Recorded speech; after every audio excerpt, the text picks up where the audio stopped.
অধ্যায়ের নাম জৈব রসায়ন। তাহলে আগে বুঝতে হবে জৈব যৌগ জিনিসটা কি।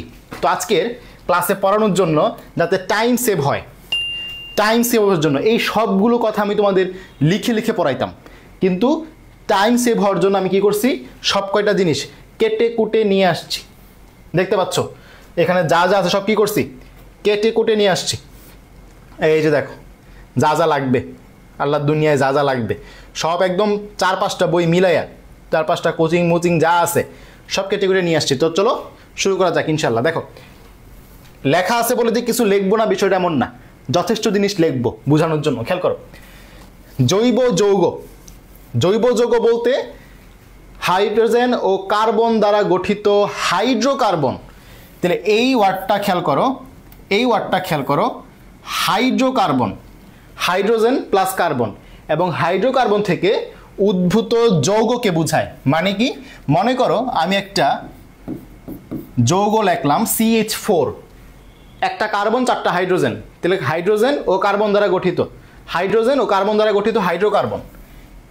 এই হাইড্রোকার্বন থেকে আমি যদি এটা স্ট্রাকচারটা আঁকি, একটা কার্বন 4টা হাইড্রোজেন, একটা কার্বন 4টা হাইড্রোজেন। মনে করো এই হাইড্রোজেনটা প্রতিস্থাপিত হয়ে তৈরি করলো একটা ক্লোরিন আসলো, এই হাইড্রোজেনটা প্রতিস্থাপিত একটা ক্লোরিন আসলো, এরকম প্রত্যেকটা হাইড্রোজেন প্রতিস্থাপিত হয়ে তৈরি হইল CCl4 বা কার্বন টেট্রাক্লোরাইড। খেয়াল করে দেখো এই যে CH4 আর CCl4 দুইটা দেখতে প্রায় একই রকম।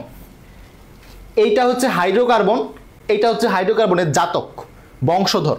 কি বললাম, এইটা হচ্ছে হাইড্রোকার্বন আর এইটা হচ্ছে হাইড্রোকার্বনের জাতক বা বংশধর। তাহলে এরকম যারা জাতক বা বংশধর আছে, জাতক বা বংশধর আছে উদ্ভূত, তারাও কি হবে, জৈব যৌগ হবে। 1 নাম্বার কথা। জৈব যৌগের সংখ্যা খেয়াল করে দেখবা 60 লক্ষের অধিক। এই সংখ্যাটা সরাসরি প্রশ্ন আসতে পারে, এবং কেন সংখ্যাটা বেশি তাও আমরা পড়বো। আচ্ছা একটু খেয়াল করে দেখো, আমি একটু আগে বলছি যে হাইড্রোজেনগুলো প্রতিস্থাপিত হয়ে ক্লোরিন আসছে, হাইড্রোজেনগুলো প্রতিস্থাপিত হয়ে কে আসছে, ক্লোরিন আসছে। তাহলে একটা জৈব যৌগে কার্বন এবং হাইড্রোজেন ছাড়া আর কে কে আসতে পারে, কার্বন এবং হাইড্রোজেন ছাড়া আর কে কে আসতে পারে, এটাও কিন্তু গুরুত্বপূর্ণ। কে কে আসতে পারে, halogen, oxygen, nitrogen, sulphur, phosphorus. তো এই যে দেখো আমরা যদি বলি যে কার্বন বাদে কে কে থাকতে পারে, আমরা বলতে পারি যে নাইস চপস। কি বলতে পারি, নাইস, নাইসটাকে এভাবে লিখবো নাইক্স, চপস, সব জায়গায় এটাই পড়ায় যে কার্বন এবং হাইড্রোজেন ছাড়া কে কে থাকতে পারে, নাইস চপস। মানে কি, নাইট্রোজেন, এক্সতে হ্যালোজেন, তারপরে কার্বন হাইড্রোজেন তো আছেই, অক্সিজেন, ফসফরাস, সালফার। তাহলে এই হচ্ছে মোট 6টা মৌল কার্বন ব্যতীত জৈব যৌগে থাকতে পারে।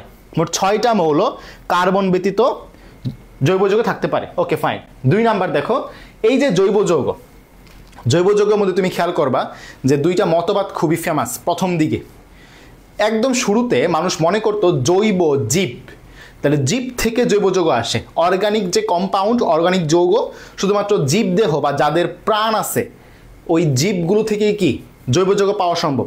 যার কারণে মানুষ তেমন গবেষণা করতো না, মানুষ তো বুঝতোই যে ল্যাবে বা বাইরে ঘাটাঘাটি করে লাভ নাই, জৈব যৌগ তৈরি করা যাবে না। এই মতবাদটাকে বলা হয়তো প্রাণশক্তি মতবাদ। কি মতবাদ, প্রাণশক্তি মতবাদ। বিজ্ঞানী বার্জিলিয়াস এই প্রাণশক্তি মতবাদ বা vital force theory, vital force থিওরির জনক। উনি বলছিল যে যাদের প্রাণ আছে বা যারা জীব বা সজীব উদ্ভিদ, তাদের থেকেই শুধুমাত্র উদ্ভিদ প্রাণী, তাদের থেকেই শুধুমাত্র জৈব যৌগ পাওয়া সম্ভব। তো উনি এটা আজাইরা ভোগাস কথাবার্তা বলছে, ওইটার মধ্যে আমরা ফোকাস করব না, শুধুমাত্র আমরা এই মতবাদটা দেখব। এবং বার্জিলিয়াস জৈব ও অজৈব যৌগের যে পার্থক্য, মানে জৈব যৌগ হইতে পারে, অজৈব যৌগ হইতে পারে, সেই কথাটার প্রবর্তক, এই মতবাদটার প্রবর্তক। ভালো একটা কাজ করছে, জৈব অজৈব ভাগ করছে। আচ্ছা খেয়াল করে দেখো, এরপরে আসলো একটা যুগান্তকারী আবিষ্কার, যার জন্য আজকে আমরা এই চ্যাপ্টার পড়তেছি, ফ্রেডরিক উলার। ফ্রেডরিক উলার একদিন ল্যাবে অ্যামোনিয়াম ক্লোরাইড ও লেড সায়ানাইটের মধ্যে কোন একটা কাজ করতেছিল। কি কাজ করতেছিল উনিই জান। অ্যামোনিয়াম ক্লোরাইড ও লেড সায়ানাইট নিয়ে বিক্রিয়া করতেছিল। এখান থেকে তৈরি হইল অ্যামোনিয়াম সায়ানেট। খেয়াল করে দেখো অ্যামোনিয়াম সায়ানেটটা যদি দেখাই NH4CNO, এইটাকে যদি পুনর্বিন্যাস করি, এই চিহ্নটার নাম হচ্ছে পুনর্বিন্যাস আর এটা হচ্ছে তাপ।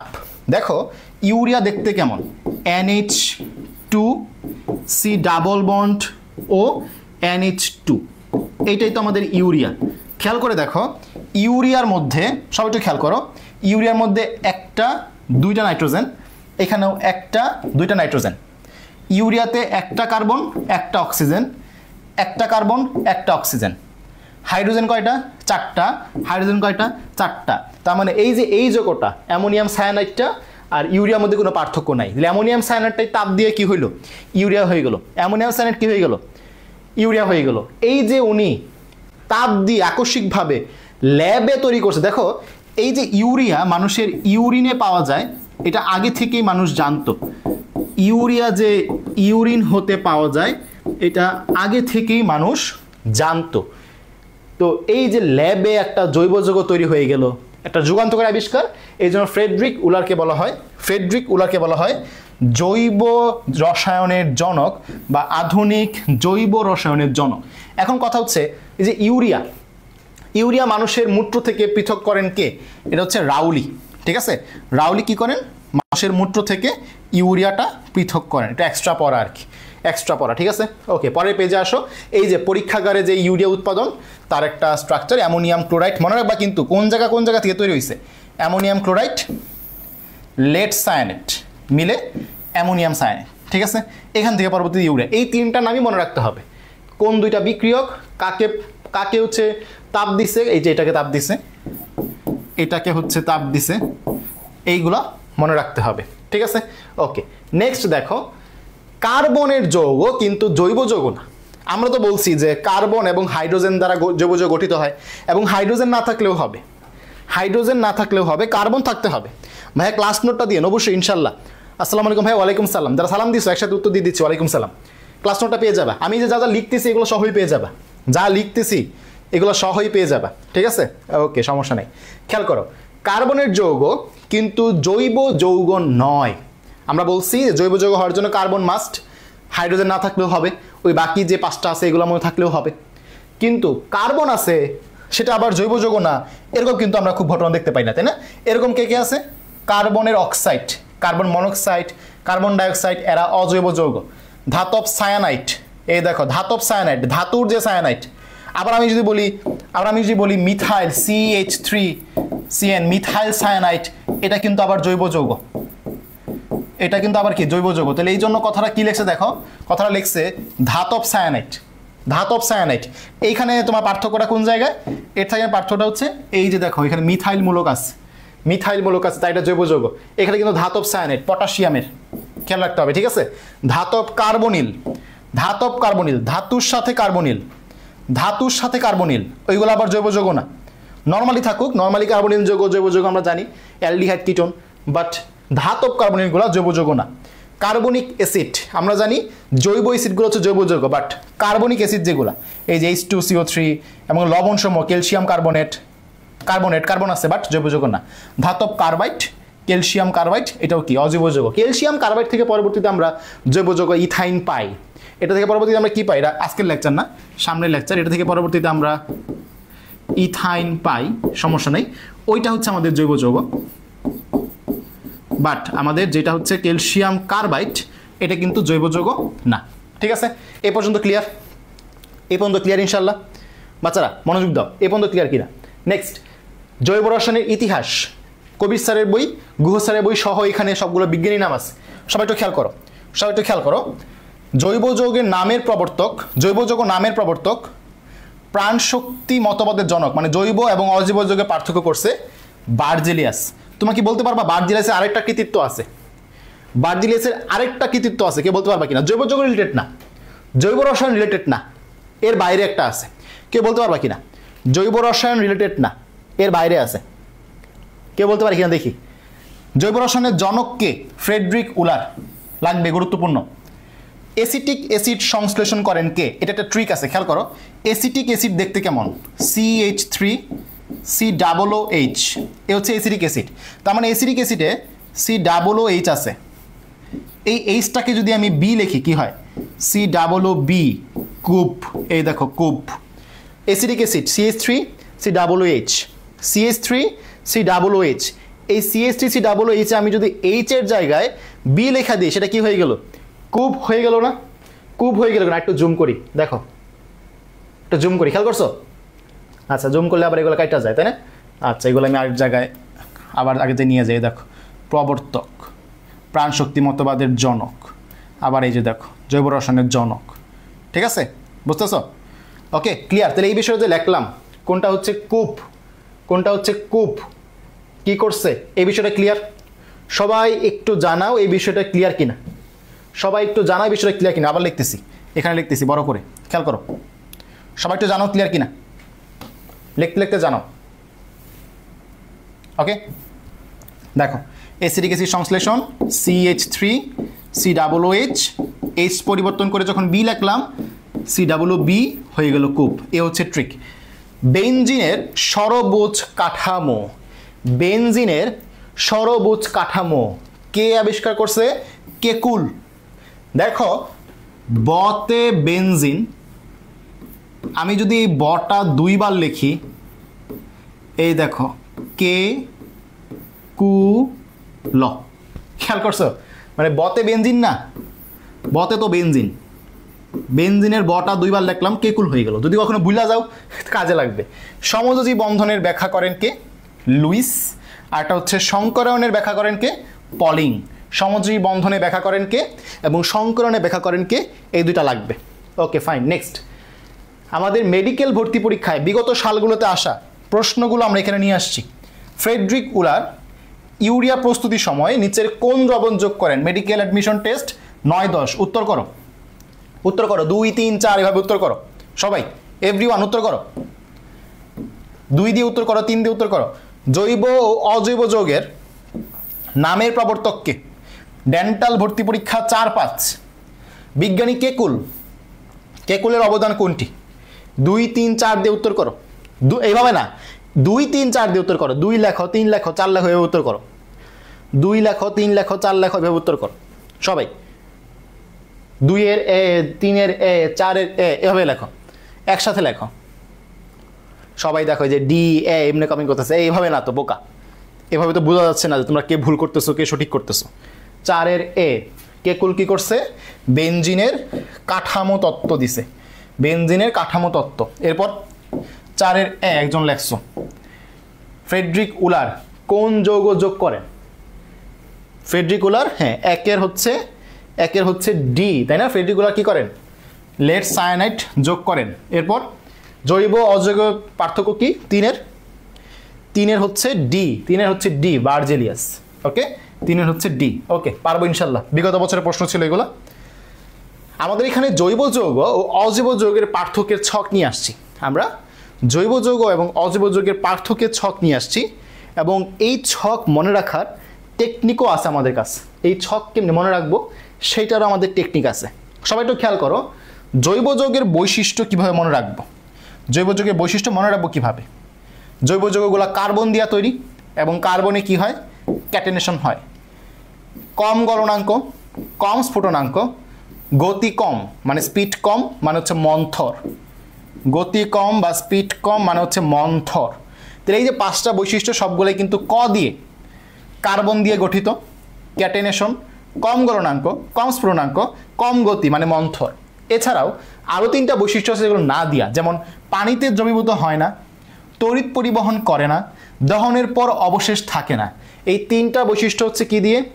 না দিয়ে। খেয়াল করো জৈব যৌগের যে বৈশিষ্ট্যগুলা আমরা বললাম 5টা বৈশিষ্ট্য ক দিয়ে আর 3টা বৈশিষ্ট্য না দিয়ে। এখন একটু বুঝি, আগে তো টেকনিক শিখলাম, এখন একটু বুঝি বিষয়টা কেমনে কেমনে হয়। 1 নাম্বার পয়েন্ট দেখো, 1 নাম্বারটা দেখো, জৈব যৌগ কার্বন এবং হাইড্রোজেন দ্বারা গঠিত আর অজৈব যৌগ যে কোনো 2 বা 3টা পরমাণু দিয়ে হতে পারে। জৈব যৌগ সমযোজী বন্ধন, অজৈব যৌগ সমযোজী আয়নিক সন্নিবেশ যে কোনো কিছু হতে পারে। তাহলে আমরা বুঝতে পারলাম যে জৈব যৌগের মধ্যে মাস্ট একটাই বন্ধন, সেটা কি?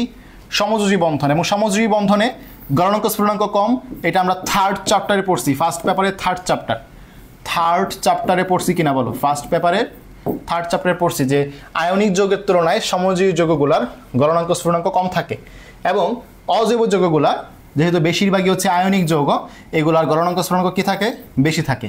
তাহলে গলনাঙ্ক স্ফুটনাঙ্ক পড়া যেহেতু আসছে আমাদের একটু জেনে নেওয়া দরকার যে বইয়ে কি কি গুরুত্বপূর্ণ গলনাঙ্ক স্ফুটনাঙ্ক আছে, আমাদের জৈব রসায়নে কি কি গুরুত্বপূর্ণ গলনাঙ্ক স্ফুটনাঙ্ক আছে, রাইট? তো দেখো আমি এখানে কিছু ট্রিক ইউজ করব। বেনজোইক অ্যাসিড, বেনজোইক, জয়ের কথা মনে আসলে জিপি সিমের কথা মনে আসে। জিপি সিমে কল সেন্টারে কল দেয় 121 দিয়ে, কি দিয়ে কল দেয় 121 দিয়ে, জিপিতে বেনজোইক জিপি, ঠিক আছে। এরপর দেখতে পারো হচ্ছে সোডিয়াম ক্লোরাইড। সোডিয়াম ক্লোরাইড কি লবণ, দেখো এখানে অনেক বেশি, এখানে আমাদের সবচেয়ে বেশি 801 ডিগ্রি সেলসিয়াস, কারণ এটা হচ্ছে আয়নিক, এটা হচ্ছে আয়নিক যৌগ। আয়নিক যৌগের ক্ষেত্রে গলনাঙ্ক স্ফুটনাঙ্ক সবচেয়ে বেশি থাকে। এরপরে এই তিনটা দেখতে পারো চ্যাপ্টারের শেষের দিকের টিএনটি, গ্লাইকল, গ্লিসারিন। গ্লিসারিনটা একটু পরীক্ষায় বেশি আসে, এটার মধ্যে স্টার দিয়ে রাখো, কবির স্যার এমসিকিউ আছে। আর গ্লাইকল টিএনটি পড়ে রাখতে পারো, ঠিক আছে। এই কয়েকটা, হ্যাঁ এই কয়েকটা মুখস্থ রাখতে হবে, হ্যাঁ এই কয়েকটা মুখস্থ রাখতে হবে। বিশেষ করে আমি যে কয়েকটা দাগায় দিচ্ছি এই কয়েকটা মাস্ট মুখস্থ রাখতে হবে, যে কয়েকটা দাগায় দিচ্ছি খেয়াল করো।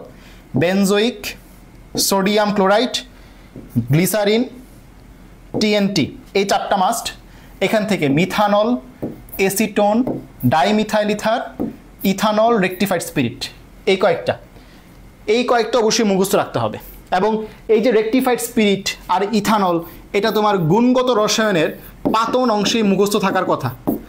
গুণগত রসায়নের যে পাতন অংশটা আছে সেখানেই তোমার মুখস্থ হয়ে যাওয়ার কথা, রাইট? মুখস্থ হয়ে যাওয়ার কথা, রাইট? ওকে, তাহলে আমরা বুঝতে পারলাম কি কি গলনাঙ্ক স্ফুটনাঙ্ক পড়তে হবে। তো তোমাদের এই প্রশ্নটার আনসার দিলাম। ওকে, দ্রাব্যতা খেয়াল করো, দ্রাব্যতা খেয়াল করো। লাইক ডিজলভ লাইক নামে একটা নীতি আছে। লাইক ডিজলভ লাইক কোথায় আছে? তৃতীয় অধ্যায়ে আমরা পড়ছিলাম যে যে যেমন সে তেমনের মধ্যেই দ্রবীভূত হয়, যে যেমন সে তেমনের মধ্যে দ্রবীভূত হয়। ভাই কথাটা বুঝলাম না, তাই না? অনেকেই বলে ভাই কথাটা বুঝি নাই। দেখো আমি যদি বলি, আমি বলি যে একটা আয়নিক যৌগ কিভাবে গঠিত হয়, আয়নিক যৌগ কিভাবে গঠিত হয়। সোডিয়াম ক্লোরাইডের উদাহরণ নাও, ভাঙলে কি পাওয়া যায়? সোডিয়াম প্লাস, প্লাস হচ্ছে ক্লোরিন মাইনাস। তার মানে আমাদের আয়নিক যৌগগুলা একটা প্লাস থাকে, একটা মাইনাস থাকে। এখন তুমি পানির কথা চিন্তা করো, পানি হচ্ছে একটা দ্রাবক এবং পানি হচ্ছে একটা পোলার দ্রাবক। পানি হচ্ছে একটা পোলার দ্রাবক। কেন আমরা তাকে পোলার দ্রাবক বলতেছি? কারণ পানিকে যদি ভাঙো তাহলে সেখানে হচ্ছে দুইটা পোল তৈরি হয় বা দুইটা মেরু তৈরি হয়, একটা হচ্ছে H প্লাস, একটা OH মাইনাস। তাহলে এই যে এখানেও পজিটিভ নেগেটিভ, এখানেও পজিটিভ নেগেটিভ, তাহলে এদের মধ্যেই তো তোমার দ্রবীভূত হবে। এই দুইটা কি দ্রবীভূত হবে, দ্রবীভূত হবে। আয়নিক যৌগ কোনগুলা? যেগুলো অজৈব যৌগ। আয়নিক যৌগ অবশ্যই কি যৌগ? অজৈব যৌগ। আর আমরা জানি যেগুলো জৈব যৌগ, এখন হচ্ছে জৈব যৌগ কথা বলতেছি। জৈব যৌগ অবশ্যই কি যৌগ? সমযোজী যৌগ। জৈব যৌগ কি যৌগ? সমযোজী যৌগ, জৈব যৌগ। এবং এই সমযোজী যৌগগুলা শেয়ারের মাধ্যমে গঠিত হয়, ইলেকট্রন শেয়ারের মাধ্যমে, যার কারণে এখানে প্লাস মাইনাসের মতো এখানে প্লাস মাইনাসের হওয়া সম্ভব না। এই সমযোজী যৌগগুলা পোলার দ্রাবকে দ্রবীভূত হয় না। অপোলার যে দ্রাবকগুলা থাকে, অপোলার দ্রাবক কি কি আছে? ক্যারোসিন আছে, এরকম ক্যারোসিন, তারপর হচ্ছে তোমার ডিজেল, পেট্রোল, ডিজেল, পেট্রোল, এরকম যারা জৈব যৌগ আছে তাদের মধ্যে দ্রবীভূত হয় জৈব যৌগগুলো, মানে অপোলার দ্রাবক। জৈব যৌগে যাবে, সমযোজী যৌগ মানে অপোলার দ্রাবকে যাবে। আর যেগুলো হচ্ছে আয়নিক সেগুলো হচ্ছে পোলার দ্রাবকে যাবে। এ হচ্ছে পড়াশোনা, ঠিক আছে? ওকে, ঠিক আছে, ওকে, এই পর্যন্ত ডান। কোনো সমস্যা থাকলে বলো, এই পর্যন্ত ডান। এই কথাটা এখানে লেখা আছে যে এরা পোলার দ্রাবকে দ্রবীভূত হয় না, কিন্তু অপোলার দ্রাবকে দ্রবীভূত হয়। অপোলার দ্রাবক কিছু উদাহরণ দিছে, ইথার, বেনজিন, এগুলো। এবং আমি লিখে দিছি পেট্রোল, ডিজেল, এগুলো লিখে দিছি, রাইট? ওকে, এরপর হচ্ছে তোমার এই যে চিনি, অ্যালকোহল, এগুলোও। এরপর দেখো যেটা হচ্ছে অজৈব যৌগ, সেগুলো পোলার দ্রাবকে দ্রবীভূত হয় কিন্তু অপোলার দ্রাবকে হয় না। পোলার দ্রাবক যেমন পানিতে সোডিয়াম ক্লোরাইড দ্রবীভূত হবে আমরা জানি, কিন্তু বেনজিনে অদ্রবণীয় হবে। এ হচ্ছে পড়াশোনা। এরা সমানতা প্রদর্শন করে সমানতা প্রদর্শন করে না। সমানতা নিয়ে ডিটেলস আলোচনা সামনে আসে। জৈব বিক্রিয়ার কৌশল জটিল ও মন্থর। জটিল দেখে তো আমাদের কাছে কঠিন লাগে, চাপটা সহজ না কঠিন? এই চাপটা সহজ না কঠিন? চাপটার অবশ্যই কঠিন, এই জন্য আমাদের কাছে জটিল লাগে। মন্থর মানে কি? কম গতি, বলছিলাম ক দিয়ে কম গতি, আর এটা হচ্ছে আয়নিক যেহেতু, তার মানে হচ্ছে দ্রুত গতি সম্পন্ন। এটা মেডিকেল ভর্তি পরীক্ষা আসছিল। জৈব যৌগের সংখ্যা 60 লক্ষের বেশি, অজৈব যৌগের সংখ্যা প্রায় 1 লক্ষ, তার মানে 1 লক্ষের কম। এই কেন সংখ্যা বেশি আমরা একটু পরে দেখব। এটা সাধারণত দহনের পর অবশেষ থাকে না, আর এখানে দহনের পর কি অবশেষ থাকে। তো এই দহন নিয়ে আমরা একটু কথাবার্তা বলবো। দহন নিয়ে আমরা কিছু কথাবার্তা বলবো যে যদি আমরা কোনো একটা অ্যালকেনকে পুরাই বা জৈব যৌগকে পুরাই, তখন দহনের পরে কি হয়, যেহেতু বললাম যে অবশেষ থাকে না, দহনের বিষয়টা আমরা একটু ক্লিয়ার করি। খেয়াল করো, মনে করো CH4 মিথেন পুরাতে কি লাগে? অক্সিজেন লাগে। আমরা জানি অক্সিজেন ছাড়া পুরবে না। মিথেন প্লাস অক্সিজেন কি হবে? কি তৈরি হবে? মিথেন প্লাস অক্সিজেন কি তৈরি হবে? 80 লক্ষ না? কি লেখা হয়েছে? 80 লক্ষ লেখা হয়েছে না? হ্যাঁ, 80 লক্ষের বেশি। এই যে জৈব যৌগের সংখ্যা 80 লক্ষের উপর, 80 লক্ষই তো, ঠিকই তো আছে। আমি কত বলছি? 80,000 বলছি নাকি? আচ্ছা, আমি যতই বলি 80 লক্ষের বেশি, ঠিক আছে, 80 লক্ষের বেশি। আচ্ছা খেয়াল করো, এই যে দহন করলাম, মিথেনকে পুরাইলাম অক্সিজেন দ্বারা, কি তৈরি হবে বলো? মিথেনকে পুরাইলাম, কি তৈরি হবে বলো? Methane plus oxygen. কেউ দিয়ে বলতে পারে না, এই সমস্যা কি? এই যে একটা কার্বন, কার্বন ডাইঅক্সাইড প্লাস পানি তৈরি হবে না? প্লাস কি তৈরি হবে? পানি তৈরি হবে। তাহলে এই যে 4টা হাইড্রোজেন, তাই এখানে 2টা পানি। আমি জানি অনেকেই বুঝো নাই কেমনে লিখছি, আরও দেখো, CH4 বাদ দিলাম, আমরা গেলাম C3H5, সরি আমাদের তো অ্যালকেনের কথা লিখতেছি, তাহলে C3 আমাদের হচ্ছে H8, C3H8 নাম কি? প্রোপেন। নাম কি? প্রোপেন। এই প্রোপেনকে আমরা অক্সিজেন দ্বারা দহন করতে চাচ্ছি, পুরাইতে চাচ্ছি, তখন কি তৈরি হবে? টেকনিক খেয়াল করো, সবাই একটু টেকনিকটা খেয়াল করো। যে কয়টা কার্বন, সেই কয়টা কার্বন ডাইঅক্সাইড লিখতে হয়। সবাই খেয়াল করো, যে কয়টা কার্বন, সেই কয়টা কার্বন ডাইঅক্সাইড লিখতে হয়। তো 3টা কার্বন, তাই 3টা কার্বন ডাইঅক্সাইড লিখছি। 3টা কার্বন, তাই 3টা কার্বন ডাইঅক্সাইড লিখছি। যে কয়টা হাইড্রোজেন, তার অর্ধেক সংখ্যক পানি লিখতে হয়। যে কয়টা হাইড্রোজেন, তার অর্ধেক সংখ্যক পানি লিখতে হয়, 4H2O। এখন দেখো আমাদের অক্সিজেন সমতাকরণ হয়েছে কিনা। অক্সিজেন সমতাকরণ করতে হবে, অক্সিজেন সমতাকরণ করতে হবে। কিভাবে? এখানে 4টা অক্সিজেন, এখানে অক্সিজেন কয়টা? 2টা, তাহলে এখানে 2 দাও। তাহলে এখানে 2 মোল অক্সিজেন লাগবে। 1 মোল প্রোপেনকে পুরাইতে কয় মোল অক্সিজেন লাগে, এ হচ্ছে প্রশ্ন। 1 মোল প্রোপেনকে পুরাইতে 2 মোল অক্সিজেন লাগে। ঠিক আছে, আমরা মাঝখানেরটায় আসি। মিথেনের পরে কি? মিথেনের পরে হচ্ছে ইথেন, C2H6, C2H6। একে আমরা অক্সিজেন দ্বারা পুরাবো। খেয়াল করো, 2টা কার্বন আছে, তাই 2টা কার্বন ডাইঅক্সাইড। ঠিক আছে, 2টা কার্বন আছে। আচ্ছা আমি এখানে ভুল করলাম নাকি আবার? এখানে দেখো আমাদের, আচ্ছা আমরা এখানে দেখো যে কয়টা অক্সিজেন আছে, এখানে অক্সিজেনটাও দেখতে হবে, অক্সিজেন দেখতে হবে। দাঁড়াও, এই যেটা আমি খেয়াল করি নি, খেয়াল করো সবাই একটু দেখো এই জায়গাটা। অক্সিজেন কিন্তু এখানেও আছে, 3 দুগুণে 6টা, 3 দুগুণে 6টা। এখানে মোট অক্সিজেন কয়টা? 6টা। আর এখানে অক্সিজেন কয়টা? 4টা। তো মোট হচ্ছে 10টা অক্সিজেন। এখানে অক্সিজেন কয়টা? এখানে অক্সিজেন হচ্ছে মাত্র 2টা, তাহলে এখানে 5 দুগুণে 10। এখন ঠিক আছে, 5 বল, ঠিক আছে, এখন ঠিক আছে। ওকে, বুঝতে পারছো? এখন ঠিক আছে। তো টেকনিকটা কি? আমাদের হচ্ছে যে কয়টা কার্বন, সেই কয়টা কার্বন ডাইঅক্সাইড, আর যে কয়টা হাইড্রোজেন, তার অর্ধেক সংখ্যক পানি, এরপর অক্সিজেন সমতাকরণ করা। এটা খেয়াল করো, C2H6 প্লাস অক্সিজেন, 2টা কার্বন থেকে 2টা কার্বন ডাইঅক্সাইড, 6টা হাইড্রোজেন থেকে 3টা পানি। এবার তুমি অক্সিজেন সমতাকরণ করো। এইখানে মোট 4টা অক্সিজেন প্লাস এইখানে 3টা অক্সিজেন, মোট কয়টা? 7টা অক্সিজেন। এখানে কয়টা? 2টা। সাথে সাথে 2 সমতাকরণ করবা কেমনে? 7/2 দিয়া দাও, 2/2 কাটাকাটি হয়ে যাবে, 7 রয়ে যাবে। তাহলে 7/2 মোল লাগে যদি আমরা ইথেন, 7/2 মোল লাগে যদি আমরা ইথেনকে পোড়াইতে চাই। ইথেনকে পোড়াইতে চাই, মিথেনকে তো বললাম 1 মোল, ইথেনকে 7/2, তারপর আমাদের প্রোপেন কি, প্রোপেন হচ্ছে 5 মোল। এই হচ্ছে আমাদের দহন থেকে পড়াশোনা। দহন থেকে কি কি পড়াশোনা সবাই বুঝছো কিনা, ক্লিয়ার কিনা জানাও। দহন থেকে পড়াশোনাগুলো এক্সট্রা। ওকে, তাহলে আমাদের ছক পড়া শেষ, এই টেকনিক পড়া শেষ, গণনাঙ্ক স্ফুটনাঙ্ক পড়া শেষ। আমরা চলে যাচ্ছি এই যে জৈব যৌগ এর গঠনে এত বেশি সংখ্যক কেন, মানে জৈব যৌগের সংখ্যা এত বেশি কেন, 80 লক্ষের অধিক কিভাবে। তো জৈব যৌগের মধ্যে 80 লক্ষের অধিক হওয়ার কারণ হচ্ছে কার্বনের 3টা বৈশিষ্ট্য। কার্বন যৌগ দিয়ে তৈরি, এটা হচ্ছে মেইন কারণ। আর কার্বনের যে 3টা বৈশিষ্ট্য আছে, কার্বনের হচ্ছে ক্যাটেনেশন, সমানুতা এবং পলিমার ধর্ম। কার্বনের ক্যাটেনেশন, সমানুতা, পলিমার ধর্ম। তো আমি একটু বইয়ে যাচ্ছি, আমি একটু তোমাদের বইয়ে মুভ করব একটা জিনিস পড়ানোর জন্য, শুধু একটা জিনিস পড়ানোর জন্য, এর বেশি কিছু না। এগুলো কিন্তু সব পড়া শেষ, এখানে যা যা আছে এগুলো পড়া শেষ, আমাদের এখানে কিছু বাকি নাই। আমি বইয়ে আসতেছি জাস্ট হচ্ছে একটা জিনিস দেখানোর জন্য। সবাই এই বিক্রিয়াটা খেয়াল করো, পলিমারকরণ বিক্রিয়াটা খেয়াল করো।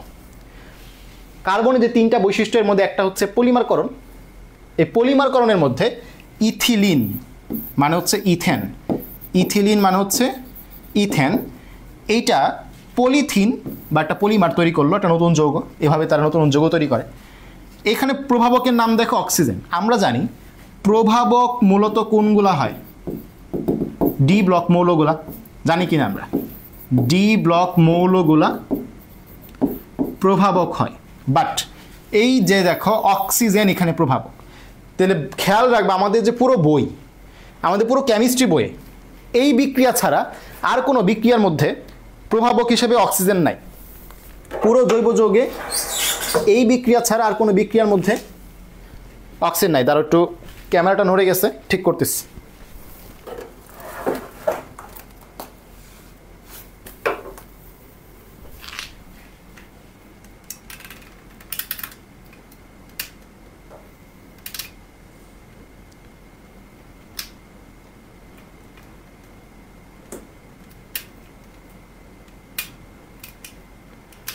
ওকে, আশা করি এখন অল ওকে।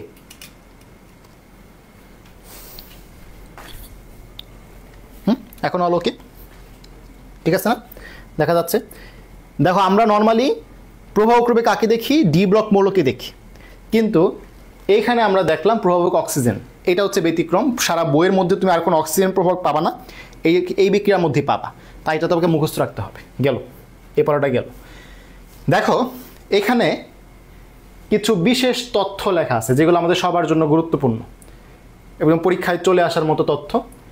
খেয়াল করো, জৈব যৌগের সংখ্যাধিক্যের কারণ। প্রথমত আমরা হচ্ছে 3টা কথা তো বলছি, আমরা প্রথমত 3টা কথা বলছি। জৈব যৌগের যে কার্বনের 3টা বৈশিষ্ট্য, কার্বন পরমাণুর ক্যাটেনেশন, সমানুতা, পলিমার। ক্যাটেনেশন মানে হচ্ছে শিকল তৈরি করা, ক্যাটেনেশন মানে হচ্ছে শিকল তৈরি করা। কার্বন বাদে আর কে কে ক্যাটেনেশন দেখায় আমরা জানি, P4 ফসফরাস P4 হতে পারে, আবার সালফার S8 হতে পারে রাইট। তো এই যে ফসফরাস, সালফার, এরাও পরস্পর যুক্ত হয়ে ক্যাটেনেশন বা শিকল তৈরি করতে পারে, বাট এগুলা অস্থায়ী, কার্বনের মতো স্থায়ী না। ঠিক আছে, তো প্রশ্ন যদি কখনো আসে যে কার্বন ছাড়া আর কে কে হচ্ছে ক্যাটেনেশন ধর্ম দেখায়, তখন যে P4 S8 এই হচ্ছে কাহিনী, এরা দেখায়। ঠিক আছে, ওকে। এই যে কার্বনের 3টা ধর্ম, ক্যাটেনেশন, সমানুতা, পলিমার, এই 3টা বৈশিষ্ট্যের মূল কারণ কি, কার্বন কি এমন যার কারণে তার এই বৈশিষ্ট্যগুলো দেখা যায়, অন্য কারোর মধ্যে দেখা যায় না। মানে অন্য কারোর মধ্যে কেন এই বৈশিষ্ট্যগুলো দেখা যায় না, কারণ কার্বনের যে তড়িৎচুম্বকতা এটা মাঝারি মানের 2.5, এবং কার্বন কার্বন বন্ধন শক্তি 347 কিলো জুল পার মোল, খুব বেশিও না আবার খুব কমও না।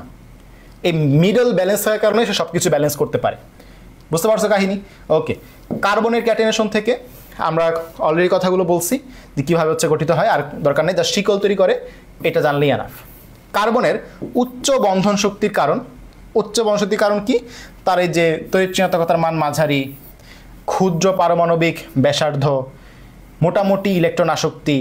পরীক্ষায় প্রশ্ন আসার মতো না, জাস্ট রিডিং দিয়ে রাখবা, আসার মতো প্রশ্ন না। ওকে, আচ্ছা এরপরে দেখো ফুলারিন নিয়ে এখানেও কিছু লেখা আছে, কিন্তু আমরা এখান থেকে পড়বো না, আমরা পরের পেজ থেকে সুন্দর করে দেখব।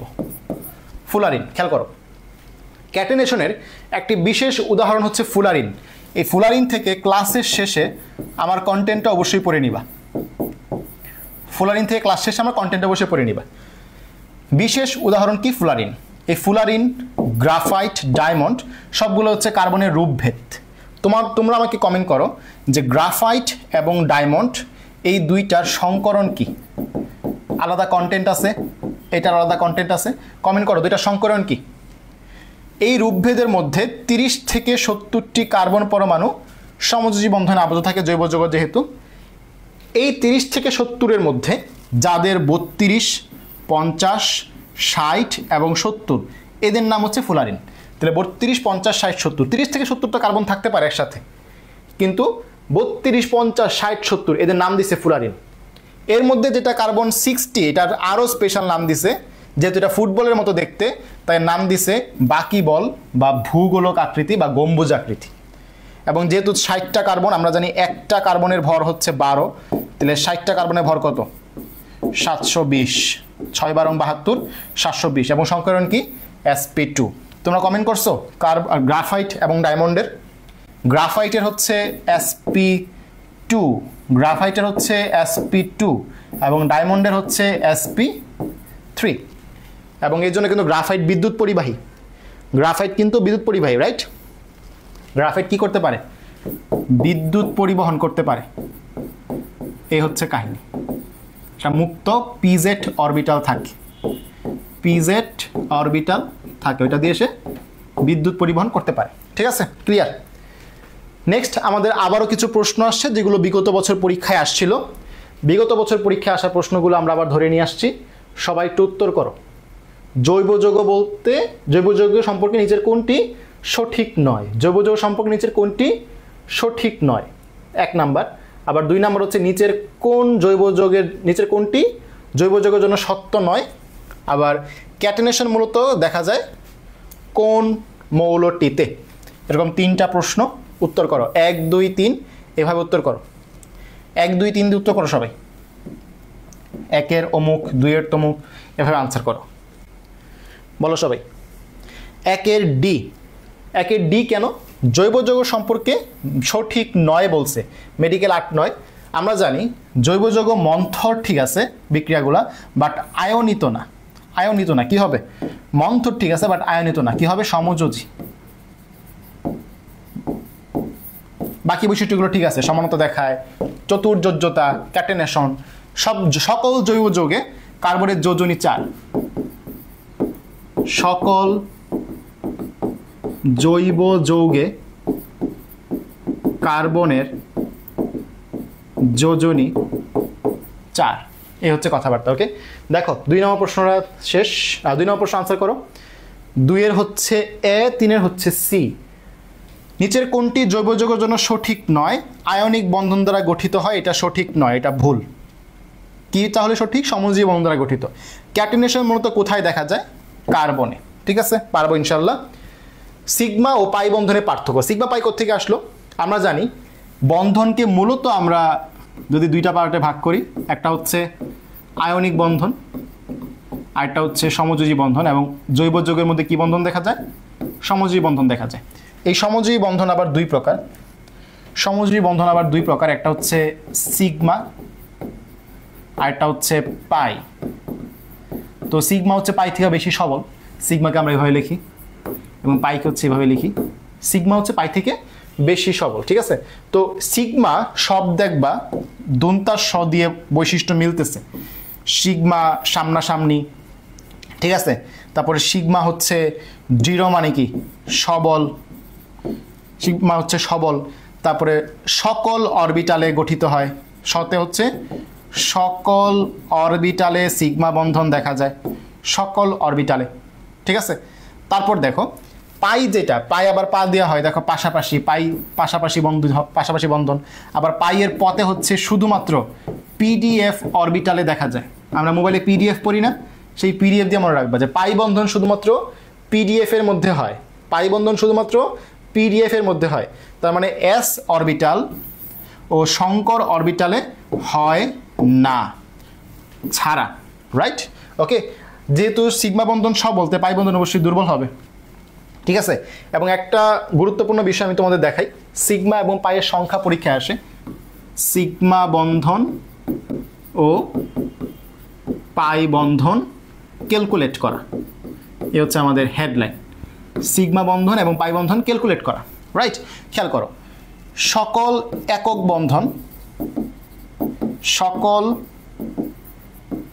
বন্ধন ইকুয়ালস টু সিগমা বন্ধন।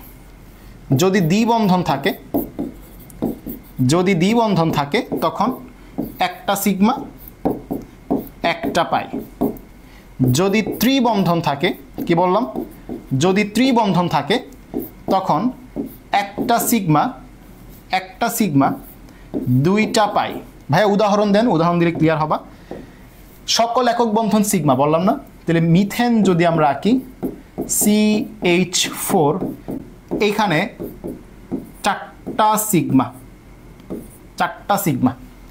দ্বিবন্ধনের ক্ষেত্রে আমরা যদি আরেকটু ইথাইনের দিকে যাই, খেয়াল করো, ইথিন দেখতে কেমন CH2 ডাবল বন্ড CH2, এই যে দ্বিবন্ধন দেখতেছো, এই দ্বিবন্ধনের মধ্যে একটা সিগমা একটা পাই। এরপর যদি আমি ত্রিবন্ধনে যাই, ইথাইনের কথা যদি বলি, CH triple bond CH triple bond CH, এখানে খেয়াল করে দেখো, একটা মাঝখানেরটা হচ্ছে সিগমা, উপরেরটা পাই, নিচেরটাও পাই। এ হচ্ছে আমাদের পড়াশোনা, ঠিক আছে? পারবো ইনশাল্লাহ। তোমাদের প্রতি আমার একটা প্রশ্ন, CH3, এক নাম্বার প্রশ্ন, CH3CN এইখানে কয়টি সিগমা কয়টি পাই? 2 নাম্বার প্রশ্ন, CH3 CH2 ডাবল, আচ্ছা এখানে CH দেই, double bond CHC triple bond CH, এই যৌগে কয়টা সিগমা কয়টা পাই? তো তোমাদের প্রশ্ন হচ্ছে কয়টা সিগমা কয়টা পাই। কবির স্যারের বইয়ে এই টাইপের অনুশীলনী এমসিকিউ আছে, তো আমরা ক্লাসেই হচ্ছে সব কিছু ক্লিয়ার করে দিচ্ছি ইনশাল্লাহ। উত্তর করো, 1 দিয়ে 2 দিয়ে উত্তর করো। কয়টা সিগমা কয়টা পাই? না পারলে আমরা উত্তর করে দেব, সমস্যা নেই, একটু পরে আমি উত্তর করব। তোমরা সবাই ট্রাই করো, অবশ্যই খাতা কলম নিয়ে ট্রাই করো। পরীক্ষা হলে আসলে যেভাবে আনসার করো সেভাবে আনসার করো। কয়টা সিগমা কয়টা পাই? ক্লাস কেমন লাগতেছে? সিগমা পাই এইভাবে লেখো, 5টা সিগমা 2টা পাই, এইভাবে কমেন্ট করো। ক্লাস কেমন লাগতেছে বলো? 40 মিনিট হয়ে গেছে অলরেডি ক্লাসে। 40 মিনিট ক্লাসে নতুন কিছু শিখো না শিখো, পড়া বুঝতেছো কি? নতুন কিছু শেখার সময় আসতেছে, ঠিক আছে? এমন একটা জিনিস দেখাবো যা তুমি জীবনে কোনো জায়গায় পড়া নাই, আশা করি জীবনে কোনো জায়গায় পড়া নাই, এমন কিছু শেখাবো। 1 নাম্বার 5-2, যেহেতু 1-এর আনসার আইসা পড়ছে, আমি হচ্ছে একটা করে থাকতে তোমার 2 নাম্বারটা করো। 1 নাম্বার করতে থাকি, তোমার 2 নাম্বার করো। প্রথমে যৌগটাকে ভাঙবা, অন্যরকম লেভেলের না হইলে এভাবে চিন্তা করার দরকার নাই, ভেঙে আনসার করাই ভালো। মনে করো তুমি প্রো লেভেলের, তখন তুমি এভাবে আনসার করবা, যৌগ না এঁকে। বাট যৌগ আঁকা তোমার জন্য জরুরি যদি তুমি ওই লেভেলের না হও। এ হচ্ছে যৌগ আঁকলাম, এখন হচ্ছে আঁকো। কয়টা কোনটা দেখো, মাঝখানেরটা হচ্ছে আমাদের সিগমা, একক বন্ধনগুলো সিগমা, তাই সিগমা দিলাম। ওপরের একটা পাই, নিচের একটা হচ্ছে পাই, ঠিক আছে? তাহলে মোট 5টা সিগমা পাইলাম, 5 সিগমা 2 পাই। আশা করি এটা হাজারি স্যারের বইও পাইছো, ইজি। 2 নাম্বারে বলছো 8-3, তার মানে 2-এর আনসারও চলে আসছে। আমি 2 নাম্বারটা তোমাদের দেখাই। একে খেয়াল করো, প্রথমে কার্বন আঁকবা, সাথে হাইড্রোজেনগুলো দিবা, কার্বন হাইড্রোজেন দিলা, ডাবল বন্ড ট্রিপল বন্ড এভাবেই রাখবা, সমস্যা নাই। এইবার তুমি দেখো কয়টা আসে সিগমা। আগে সিগমা গোনো, 1 2 3 4 5 6, মাঝখানেরটা সিগমা, এটার মাঝখানেরটা সিগমা, 7 8। পাই দেখো, পাই আমি লাল কালার দিয়ে দেখাচ্ছি। পাই দেখো, উপরেরটা পাই, নিচেরটা পাই, এই যে একটা পাই। তাহলে এখানে আমাদের কয়টা আসলো মোট? এখানে মোট কয়টা আসলো? আমাদের হচ্ছে 1 2 3 4 5 6 7 8, তাহলে 8টা সিগমা আর 3টা হচ্ছে পাই। ঠিক আছে, বুঝো না এমন কেউ আসো? সবাই বুঝছো? যারা উত্তর করো নাই তোমরা কি বুঝছো? আশা করি বুঝছো, রাইট? তো হচ্ছে আমাদের সিগমা এবং পাই থেকে যে প্রশ্নগুলো আসে ক্যালকুলেশনের পারবো ইনশাল্লাহ। ঠিক আছে, পার্থক্য থেকে প্রশ্ন আসলে পারবো ইনশাল্লাহ। সমযোজী বন্ধনের সংখ্যা নির্ণয়, এটাও একটা আমাদের প্রশ্ন। এটা হচ্ছে 1 নাম্বার, এটা হচ্ছে 2 নাম্বার। আগে বুঝা দিই, 3 নাম্বার তোমাদের একটা প্রশ্ন দিব। ঠিক আছে, 3 নাম্বার একটা প্রশ্ন দিব। ঠিক আছে, ওকে ওকে। তো আমরা হচ্ছে একটু বোঝার চেষ্টা করি সমযোজী বন্ধন সংখ্যা কেমনে বের করে। দেখো, আমি যেটাকে মিথেন আঁকলাম, এই মিথেনের মধ্যে এটা তো সবগুলো একক বন্ধন, তাই না? তো একক বন্ধনের ক্ষেত্রে যে কয়টা সিগমা বন্ধন সেই কয়টা সমযোজী বন্ধন, কারণ আমরা জানি সমযোজী বন্ধন 2 প্রকার, সিগমা আর পাই। তো যে কয়টা সিগমা বন্ধন সেই কয়টা কি সমযোজী বন্ধন। এখানে বন্ধন কয়টা? 1 2 3 4। তাহলে আমরা একক বন্ধনযুক্ত যে যৌগ পাই সেই ক্ষেত্রে খুবই সহজে বের করতে পারি যে CH4 এ মোট পরমাণু 5টা পরমাণু না, 1টা কার্বন 4টা হাইড্রোজেন। এই 5টা থেকে যখন 1 বিয়োগ করবা আনসার কত আসে? 4টা। এই 4টা হচ্ছে তার সমযোজী বন্ধন সংখ্যা। তো দেখো, মিথেনের মধ্যে 5 - 1 4 দিলাম। একইভাবে তুমি যদি দেখো ইথেনের ক্ষেত্রে 2 আর 6 কত হয়? 8 হয়। 8 থেকে 1 মাইনাস করো, এই 7 হচ্ছে তার সমযোজী বন্ধন সংখ্যা। তোমরা আনসার করো মিথানলেরটা, আমি সংকেত আঁকলাম না, নিজে সংকেত এঁকে আনসার করো। মিথানলে সমযোজী বন্ধন কয়টি? আমি উত্তর করে দেবো, সমস্যা নেই, তোমরা আগে বলো মিথানলে সমযোজী বন্ধন কয়টি? মিথানলে সমযোজী বন্ধন কয়টি? বলো বলো, মিথানলে সমযোজী বন্ধন কয়টি? ভাইয়া 2 নাম্বার যৌগ একটা কার্বনে 5 বন্ড হয়ে গেছে। 2 নাম্বার যৌগে কোনটা? আচ্ছা এখানে, আচ্ছা 5টা বন্ড দিয়ে ফেলেছে এখানে, তুমি ডাবল বন্ড দিয়ে দিও, সমস্যা নেই। মানে মোট কথা আমি যেটা বোঝানোর চেষ্টা করছি বুঝছো তো, স্ট্রাকচারে আমি হচ্ছে একটা বন্ধন বেশি দিয়ে দিয়েছি, দ্বিবন্ধন হইতো আর কি। ঠিক আছে, এই হচ্ছে কথাবার্তা। ওকে, দেখো সবাই আমি যেটা বোঝানোর চেষ্টা করছি বুঝছো কিনা। আর মিথানলটা আনসার করো, মিথানলটা আনসার করো। মিথানলে বলছো সবাই 5টা, তো মিথানলটা আমি করে দেখাই। মিথানলের সংকেত কি? মিথানলের সংকেত হচ্ছে CH3OH। মিথানলের সংকেত হচ্ছে CH3OH।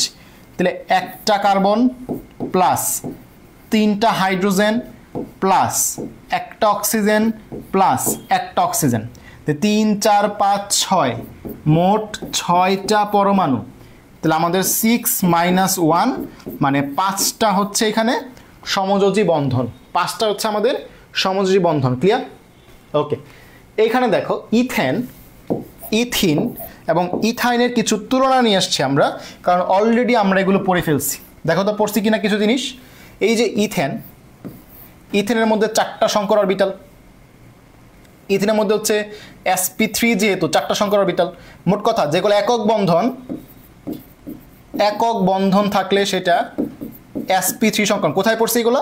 এগুলো পড়ছি আমরা 3rd চ্যাপ্টারে। রাফি ভাই তোমাদের পড়াইছে সংকরায়ন পড়ানোর সময়, পড়াইছি কিনা বলো? সংকরায়ন পড়ানোর সময় পড়াইছে, তাই আমরা আবার নিয়ে আসছি। ইথিন দেখো দ্বিবন্ধন, তাহলে যদি দ্বিবন্ধন থাকে সেটা হচ্ছে sp2, আর যদি ত্রিবন্ধন থাকে সেটা sp। তো 4টা, 3টা আর হচ্ছে 2টা। ঠিক আছে, পার্সেন্টের বৈশিষ্ট্যগুলো আরও বেশি সোজা। খেয়াল করো, মোট 4টা বন্ধন বা 4টা অরবিটাল, এর মধ্যে একটা হচ্ছে s। তাহলে আমি যদি বলি 100%কে তুমি 4 ভাগে ভাগ করো, 4টা না 4 ভাগে ভাগ করো, কত পার্সেন্ট করে হয়? 25% করে হয়। 4টাই কি 25% করে হয়। এর মধ্যে একটা হচ্ছে s, 3টা হচ্ছে p, তাহলে 25% যাবে s এর জন্য। আর বাকি যেই 3টা, 3 × 25 = 75%, এটা যাবে কার জন্য? p এর জন্য। তাহলে একটা ইথেনে বা sp3 সংকরায়নে s বৈশিষ্ট্য 25%, p বৈশিষ্ট্য 75% গেল। এরপর যদি ইথিনের ক্ষেত্রে আসি, সেম কথা, 100%কে তুমি 3টা ভাগে ভাগ করো, যেহেতু 3টা এখানে, মোট কয়টা? 3টা না, তো 3 ভাগে ভাগ করো, 1%-এ কত হবে? 33.33% করে হবে। আর বাকি দুইটা কি হবে? বাকি দুইটা মিলে 66.66%। তাহলে এই একটা যাবে হচ্ছে S এর জন্য, বাকি দুইটা যাবে হচ্ছে P এর জন্য। তাহলে S বৈশিষ্ট্য 33%, P বৈশিষ্ট্য 66%। আর এটা তো SP দুইটা, তাহলে 50-50। এগুলো মুখস্থ করতে হবে? আশা করি করতে হবে না, এগুলো এমনি মনে রাখা যায়, দেখেই মনে হয়, তাই না? আচ্ছা, এখানে দেখো বন্ধন কোণ যেহেতু SP3 109.5 ডিগ্রি, SP2 120 ডিগ্রি, আর SP হইলে 180 ডিগ্রি, যেহেতু দুইটা দুই মুখে থাকে। কার্বন কার্বন বন্ধন দূরত্বটা পরীক্ষার জন্য 5 স্টার। কার্বন কার্বন বন্ধন দূরত্বের মধ্যে এখানে আরেকটা তথ্য অ্যাড করো, বেনজিন। এই দুইটার মাঝামাঝি হচ্ছে বেনজিন। বেনজিনে একক বন্ধনও আছে, আবার দ্বিবন্ধনও আছে, তাই না? আমরা বেনজিন চিনি না, বেনজিনের মধ্যে একক বন্ধনও আছে, আবার দ্বিবন্ধনও আছে, তাই বেনজিন এই দুইটার মাঝামাঝি। এটা 154, এটা 134, আর বেনজিন হচ্ছে 139, 0.139 ন্যানোমিটার। একক খেয়াল রাখবা, মাঝে মাঝে এককটাও চেঞ্জ করে দেয়, এককটাও চেঞ্জ করে দেয়, ন্যানোমিটারটা খেয়াল রাখবা। আর যেটা হচ্ছে ত্রিবন্ধন সেটা হচ্ছে 120, সবচেয়ে কম। ঠিক আছে, মনে থাকবে ইনশাল্লাহ? এই যে কয়েকটা কথা বললাম এগুলো মনে থাকবে কিনা ইনশাল্লাহ? ওকে, জৈব যৌগের শ্রেণী বিভাগে চলে আসছি আমরা। জৈব যৌগের শ্রেণী বিভাগে চলে আসছি। খেয়াল করে দেখো, প্রথমেই আমরা জৈব যৌগকে দুইটা ভাগে ভাগ করতে পারি। দেখো, শ্রেণী বিভাগ থেকে সরাসরি প্রশ্ন আসবে না যে জৈব যৌগ কত ভাগে ভাগ করা যায়, এরকম প্রশ্ন আসবে না। কেন? আমি চাইলে অনেকভাবে শ্রেণী বিভাগ করতে পারি। মনে করো ক্লাসে তোমরা যারা আসো তোমাদের মধ্যে আমি শ্রেণী বিভাগ করবো। এই তোমরা একটা সুন্দর একটা ছবি দিতে পারো চাইলে, যে আমি জৈব যৌগ পড়াচ্ছি, একটা সুন্দর আগেরটা দিই। হ্যাঁ, এখন তাহলে একটা তোমার একটা চাইলে স্ক্রিনশট নিতে পারো, মানে কোনো ছবি টবি যদি রিভিউ পোস্ট করতে চাও এখান থেকে দিতে পারো, সুন্দর করে লেখা লেখা আছে। তুমি কিছু কথাবার্তা বলি, মনে করো তোমাদের মধ্যে হচ্ছে আমি শ্রেণী বিভাগ করবো। কেউ চশমা পরো, আবার কেউ চশমা পরো না, তো দুইটা ভাগে ভাগ করলাম, চশমিশ আর চশমিশ ছাড়া। কারো চুল বড়, কারো চুল ছোট, দুইটা ভাগে ভাগ করলাম। আবার মনে করো হচ্ছে কেউ হচ্ছে পড়াশোনা করো, কেউ হচ্ছে পড়াশোনা করো না, দুই ভাগে ভাগ করলাম। এরকম কিন্তু চাইলে বিভিন্ন ভাগে ভাগ করা যায়, তাই না? তো সরাসরি কখনো প্রশ্ন আসবে না যে অমুক যৌগকে কয় ভাগে ভাগ করা যায়, এরকম প্রশ্ন আসবে না। প্রশ্ন আসলে আসবে হচ্ছে তোমার ভিতর থেকে। কীরকম প্রশ্ন আসতে পারে খেয়াল করো। মুক্ত শিকল যৌগ, যাকে হচ্ছে আমরা বলি অ্যালিফ্যাটিক যৌগ, আর একটা হচ্ছে বদ্ধ শিকল যৌগ বা বলয়াকার যৌগ। এই যে মুক্ত শিকল, এখানে হইতে পারে সরল শিকল বা হচ্ছে শাখায়িত। তো শাখায়িতর মধ্যে আমরা এখন যাচ্ছি না। সরল শিকল যৌগ খেয়াল করো, সম্পৃক্ত এবং অসম্পৃক্ত, সম্পৃক্ত এবং অসম্পৃক্ত। তো অসম্পৃক্ত কেন বলা হয় এই বিষয়টা আমি একটু বুঝাই। অসম্পৃক্ত কাদের বলা হয়? দেখবা যারা যারা হচ্ছে বুড়া মানুষ, তারা সম্পৃক্ত, স্যাচুরেটেড, তাদের জীবন আর কিছু চাওয়ার নাই। যারা একটু বুড়া মানুষ তাদের জীবনে কিছু চাওয়ার নাই, তারা সম্পৃক্ত। অসম্পৃক্ত মানে কি? সে আরও চাচ্ছে, যে আরও চায় সে হচ্ছে অসম্পৃক্ত, আনস্যাচুরেটেড, তাই না? এই যে দেখো, যারা দ্বিবন্ধন এবং ত্রিবন্ধন, এই বিক্রিয়াটা তোমরা জীবনে দেখছো কিনা? CH2 double bond CH2, hydrogen যোগ করলাম নিকেল প্রভাবকের উপস্থিতিতে, তৈরি হইল CH3 বন্ড CH3। বিক্রিয়াটা চেনা চেনা লাগে কিনা? একইভাবে CH ট্রিপল বন্ড CH, দুইটা হাইড্রোজেন দিলাম, নিকেল প্রভাবকের উপস্থিতিতে 180 ডিগ্রি সেলসিয়াস তাপমাত্রা, ছোটোবেলা 9-10 থেকে পড়ে আসতেছ, CH3 বন্ড CH3। দেখো, এই যে অ্যালকিন এবং অ্যালকাইন, তুমি যদি এদেরকে, ভাইয়া কমেন্টও পড়ে না, তাকায়ও না, দাঁড়ায়ও না, আচ্ছা দেখছো ভাইয়া ডেডিকেশন দেখছো? ভাইয়া একটু সোজা হয়ে দাঁড়ান, একটা স্ক্রিনশট নেই। আচ্ছা, একটু সোজা হয়ে দাঁড়াচ্ছি, দাঁড়াও, একটু সোজা হয়ে দাঁড়াচ্ছি, স্ক্রিনশট নাও। সোজা হয়ে দাঁড়ালাম, স্ক্রিনশট নাও।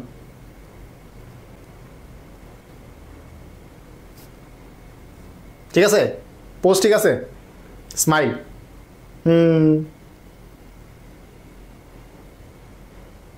ওকে, ডান। হয়েছে হয়েছে হয়েছে কিনা? হয়েছে কিনা? স্মাইলও দিছি, স্মাইলও দিছি, পোজও দিছি, এখন ঠিক আছে? ওকে, ঠিক আছে। দেখো, এই যে অ্যালকিন এবং অ্যালকাইন, তুমি চাইলেও এদের মধ্যে আরও নতুন কিছু ঢোকাই দিতে পারবা। তার মানে এরা হচ্ছে অসম্পৃক্ত, এরা চাইলে আরও কিছু নিতে পারে, এরা আরও কিছু নিতে পারে, তাই হচ্ছে অসম্পৃক্ত। অসম্পৃক্ত মানে কি? সে আর কিছু নিতে পারবে না। এই অসম্পৃক্ত যৌগের মধ্যে আছে দ্বিবন্ধন এবং ত্রিবন্ধন, আশা করি বুঝতে পারছো। দ্বিবন্ধন এবং ত্রিবন্ধন, আশা করি বুঝতে পারছো। এখানে আমাদের আর কোনো পড়া নাই। আমাদের পড়া সরাসরি হচ্ছে বদ্ধ শিকল নিয়ে, এবং এটাই থেকে পরীক্ষায় বেশি প্রশ্ন আসে। তোমার প্রশ্নগুলো কোন জায়গা থেকে আসে? বদ্ধ শিকল থেকেই আসে। তো খেয়াল করো, সবাই একটু খেয়াল করো, বদ্ধ শিকল যেখানে শুধুমাত্র কার্বন এবং হাইড্রোজেন, তাদেরকে আমরা বলি কার্বোসাইক্লিক। আর যেসব যৌগে কার্বন হাইড্রোজেন ছাড়াও অন্যান্য মৌল থাকে, যেমন অক্সিজেন থাকতে পারে, হ্যালোজেন থাকতে পারে, সালফার থাকতে পারে, নাইট্রোজেন থাকতে পারে, ওই যে 6টা, তাদের মধ্যে যখন যে কেউ মূল শিকলে ঢুকে পড়বে, মূল শিকলে ঢুকে পড়বে, তার নাম হবে হেটারোসাইক্লিক যৌগ। মূল শিকলে যখন ঢুকে যাবে তার নাম হবে হেটারোসাইক্লিক যৌগ। ঠিক আছে, প্রথমে কার্বোসাইক্লিকটা খেয়াল করো। কার্বোসাইক্লিকের মধ্যে অ্যালিসাইক্লিক এবং অ্যারোমেটিক। অ্যারোমেটিক যৌগের জন্য আমাদের হ্যাকেল তত্ত্ব বা হ্যাকেল নাম্বার যেটা, সেটা দিয়ে আমরা পড়বো পরবর্তীতে বেনজিন পড়ার সময়। Benzene, naphthalene, phenol, toluene, benzoic acid, এগুলো হচ্ছে অ্যারোমেটিক যৌগ। আর যাদের নামের মধ্যে সাইক্লো কথাটা পাবা, cyclo plus alkane, cyclo plus alkane, cyclo plus alkane, cyclo plus alkane. কি টেকনিক দিলাম? সাইক্লো প্লাস অ্যালকেন, সেগুলো হচ্ছে তোমার অ্যালিসাইক্লিক যৌগ। যেমন সাইক্লোহেক্সেন দেখতে হচ্ছে এরকম, বেনজিনের মতোই, জাস্ট মাঝখানে গোল্লাটা নাই। বেনজিনের মতোই জাস্ট মাঝখানে কি নাই? গোল্লাটা নাই। বুঝতে পারছো? তো এটা হচ্ছে তোমার লাগবে। যাদের নাম হচ্ছে সাইক্লো প্লাস অ্যালকেন তারা হচ্ছে অ্যালিসাইক্লিক। আর হেটারোসাইক্লিকের মধ্যে দেখবা একটা আছে হেটারো অ্যালিসাইক্লিক, আরটা আছে হেটারো অ্যারিমেটিক। হেটারো অ্যালিসাইক্লিক মানে কি? এই যে এই টাইপের যৌগ, দেখতে কিসের মতো? 3টা কার্বনতে অক্সিজেন দেখো, কিন্তু সাথে কি একটা অক্সিজেন চলে আসছে। অ্যালিসাইক্লিক বাট দেখতে কি? দেখতে হচ্ছে তোমার মানে কি হেটারো, মানে সাথে হচ্ছে অক্সিজেন আছে, সালফার আছে, এইরকম। ঠিক আছে, ওকে। হেটারো অ্যারোমেটিক মনে রাখার জন্য একটা টেকনিক আছে। হেটারো অ্যারোমেটিক কেন মনে রাখবা? আমরা মনে রাখি না এসটিপি, এনটিপি, এখন মনে রাখবা এফটিপি। হেটারো অ্যালিসাইক্লিক মনে রাখার জন্য আমরা এসটিপি এনটিপি বলি না, এসটিপি, এসিটিপি, এনটিপি, এখানে মনে রাখবা এফটিপি। এফটিপি মানে কি? Furan, thiophene, pyrrole, pyridine. Furan, thiophene, pyrrole, pyridine. ফিউরানের মুখস্থ, ঠাডা মুখস্থ, এটা ভুল করলে তুমি শেষ। Furan, thiophene, pyrrole, pyridine. কেন তুমি শেষ? কারণ ভালো স্টুডেন্টরা কখনো এটা ভুল করে না। ভালো স্টুডেন্ট এরকম প্রশ্ন ভুল করে না। ঠিক আছে, ফিউরান, আমার সাথে মুখস্থ করো, ফিউরান, থায়োফিন, পাইরোল, পিরিডিন, এগুলো হেটারো অ্যারোমেটিক। খেয়াল করো, তাহলে আমি একটা যৌগ দিই, বলো তো এটা কোন ধরনের?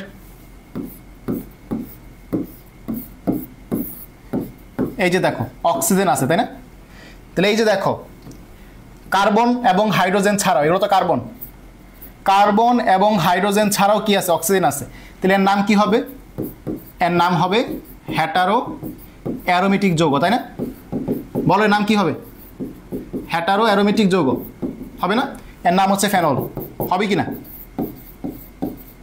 এর নাম ফেনল, হবে কি না? হেটারো অ্যারোমেটিক যৌগ হবে না, যেহেতু কার্বন এবং হাইড্রোজেন ছাড়াও আছে।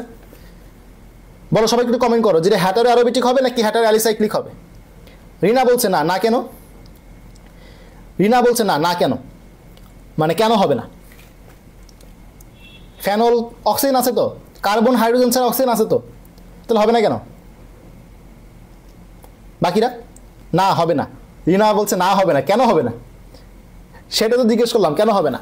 খেয়াল করো, সবাই একটু খেয়াল করো, এই যৌগের সাথে এই যৌগের একটা তুলনা দাও।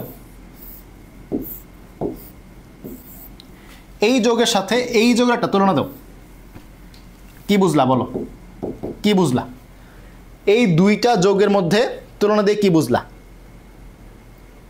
একজন বলছে কার্বলিক অ্যাসিড, আমি তো জিজ্ঞেস করি নাই। একজন বলছে হবে তো, এই যে পাইছি। জিলিক বলছে হবে তো, হে হে হে, গরু পাইছি, গরু ধরছি আজকে, আজকে গরু ধরছি। আচ্ছা, বাকিরা চুপ করে বসে আছে, বাকিরা চুপ করে বসে আছে, এমনি বসে আছে, কি হবে কি হবে না, হবে কি হবে না, ঠিক আছে, বলতেছে না। এটা আছে না, যাবো কি যাব না, যাবো কি যাব না, ওইরকম হবে কি হবে না, হবে কি হবে না। আচ্ছা খেয়াল করো, কখন একটা যৌগকে আমি হেটারো অ্যারোমেটিক যৌগ বলবো? যখন মূল শিকলে কার্বন ছাড়া অন্য কেউ থাকবে, যখন মূল শিকলে কার্বন ছাড়া অন্য কেউ থাকবে, এইটা হচ্ছে পার্শ্ব শিকল, এইটা হচ্ছে পার্শ্ব শিকল। মূল শিকল কোনটা? এই যে carbon carbon carbon carbon carbon carbon, এটা হচ্ছে মূল শিকল। এই যে দেখো মূল শিকলের মধ্যে কার্বন কার্বন কার্বন কার্বন ছাড়াও অক্সিজেন ঢুইকা গেছে, এদের নাম হবে হেটারো অ্যারোমেটিক যৌগ। ঠিক আছে, হেটারো অ্যারোমেটিক যৌগ। কথা ক্লিয়ার? কথা বলতে পারছি? তাহলে যদি মূল শিকলের বাইরে অন্য কেউ আসে সেগুলো আর হেটারো অ্যারোমেটিক হবে না, সেগুলো নর্মাল অ্যারোমেটিক যৌগ। মূল শিকল ঠিক আছে, বাইরে তুমি আগা মাথা আসমান জমিন যা বসায় দাও, কোনো সমস্যা নেই, এটা নর্মাল অ্যারোমেটিক যৌগ, হেটারো অ্যারোমেটিক যৌগ না, নর্মাল অ্যারোমেটিক যৌগ, জাস্ট নর্মাল অ্যারোমেটিক যৌগ, হেটারো অ্যারোমেটিক না। আমি বুঝতে পারছি? আর এরকম যারা আসবে, মনে করো এরকম একটা দিলাম, কি আঁকবো? মনে করো এই যে এরকম দিয়া এখানে মনে করো অক্সিজেন লাগাই দিলাম, এটার মতোই মনে করো। ঠিক আছে, সেগুলো কি হবে? সেগুলো হচ্ছে তোমার মূল শিকল অক্সিজেন আসলে সেটা কি হবে? হেটারো অ্যারোমেটিক হবে। বুঝতে পারছো? ওকে, একজন বলছো ভাই বলছিলাম তো, ভেরি গুড, থ্যাংক ইউ। গেল, এই প্রশ্নটা আনসার করো। নিচের কোনটি হেটারোসাইক্লিক যৌগ? নিচের কোনটি হেটারোসাইক্লিক যৌগ বলো? হেটারোসাইক্লিক যৌগ আমি আবার যদি দেখাই, দেখো যেটা হচ্ছে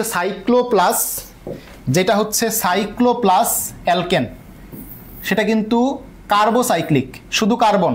দেখো এখানে carbon carbon carbon carbon carbon carbon, এছাড়া কিন্তু আর কেউ নাই। যেটা হচ্ছে অ্যালিসাইক্লিক, মানে সাইক্লোবিউটেন, সাইক্লোহেক্সেন, সাইক্লোপ্রোপেন, সাইক্লোপেন্টেন, এখানে কিন্তু ভাই কার্বন ছাড়া আর কেউ নাই। এটা বুঝে আনসার কইরো। এখন বলো আনসার কি হবে? ম্যাক্সিমাম পোলাপান কোন জায়গায় প্যাচ খাবে? ম্যাক্সিমাম পোলাপান এই সাইক্লোপ্রোপেনের মধ্যে প্যাচ খাবে। এই যে ভাইয়া যেহেতু বলছে সাইক্লিক, তো সাইক্লিক মানে সাইক্লো না, গরু, সাইক্লিক মানে সাইক্লো না। এই সাইক্লোপ্রোপেন দেখতে কেমন? প্রোপেন কি 5 কার্বন না? তাহলে যে 1টা 2টা 3টা 1 2 3 4 5, এই যে এই টাইপের হবে। বুঝতে পারছো? এই টাইপের হবে। আর যেটা হচ্ছে টলুইন দেখতে কেমন? বেনজিনের মাথায় CH3 লাগাই দিবা। আর যে পিরিডিন FTM, তাই না? FTP, এই হচ্ছে আমাদের পড়া। ঠিক আছে, সমগোত্রীয় শ্রেণী। এখন থেকে আমাদের আসল পড়া শুরু। তোমরা আগে অবশ্যই চিন্তা করো নাই যে পড়া এমনিও পড়া যায়, মানে এখন থেকে যা পড়াবো চিন্তাও করতে পারবা না যে সমানতা এত সোজা। ওকে, সমগোত্রীয় শ্রেণীর বৈশিষ্ট্য একটি সাধারণ সংকেত দ্বারা প্রকাশ করা যায়।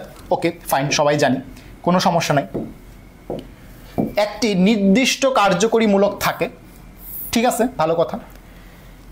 পরপর দুটি যৌগের আণবিক সংকেতে মিথিলিন মূলকের পার্থক্য থাকে। সরাসরি প্রশ্ন আসবে মিথিলিন মূলকের সংকেত কি? দুই পাশে দুইটা টান থাকবে, টান না দিলে কিন্তু আনসার হবে না। মিথিলিন মূলকে তো কেমনে ভাইয়া? CH3 এই বেচারার নাম হচ্ছে ইথেন। CH3 CH2 CH3 এই বেটারার নাম হচ্ছে প্রোপেন। কি নাম? প্রোপেন। খেয়াল করে দেখো, এইটা আর এইটার মধ্যে পার্থক্য হচ্ছে এই কাবাবের হাড্ডি, মাঝখানে CH2 ডাবল বন্ড, তাই ডাবল বন্ড সহ বলতে হবে। প্রত্যেক দুইটা সদস্যর মধ্যে, পরপর দুইটা সদস্যের মধ্যে পার্থক্য হচ্ছে একটা মিথিলিন মূলক। ওকে, এরপর দেখো আণবিক ভর বৃদ্ধির সাথে ভৌত ধর্ম, বিশেষ করে স্ফুটনাঙ্ক এবং ঘনত্ব বৃদ্ধি পেলেও দ্রাব্যতা হ্রাস পায়। তাহলে আণবিক ভর বৃদ্ধির সাথে সাথে দ্রাব্যতা হ্রাস পায়, একই সাথে তাদের রাসায়নিক সক্রিয়তা হ্রাস পায়। ঠিক আছে, তাহলে এই যে মনে রাখবা যে সক্রিয়তা আর দ্রাব্যতা হ্রাস পায়, সক্রিয়তা আর দ্রাব্যতা হ্রাস পায়, বাকিগুলো বৃদ্ধি পায়। গুরুত্বপূর্ণ পড়া। এখানে আসো, তোমরা কিভাবে শিখছো সমগোত্রীয় শ্রেণীর? আচ্ছা, আমি তোমাদের জিজ্ঞেস করি, সবাই কমেন্ট করো। তোমরা হচ্ছে অ্যালডিহাইডের সাধারণ সংকেত কমেন্ট করো। তোমরা হচ্ছে অ্যালকোহলের সাধারণ সংকেত কমেন্ট করো সবাই, সবাই একটু কমেন্ট করো। অ্যালডিহাইড এবং অ্যালকোহলের সাধারণ সংকেত কমেন্ট করো, কমেন্ট করো। দেখো আমাদের স্ফুটনাঙ্ক, মিথানলের স্ফুটনাঙ্ক 65 ডিগ্রি সেলসিয়াস, আবার ক্লাসেও হচ্ছে আমাদের স্টুডেন্ট হচ্ছে 65 জন, তাই না?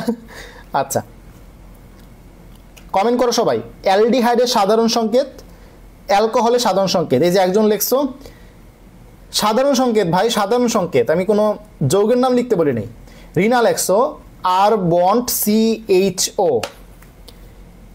রাদিয়া লেখছো আর বন্ড OH। তার মানে তোমরা তো এটাই শিখছো।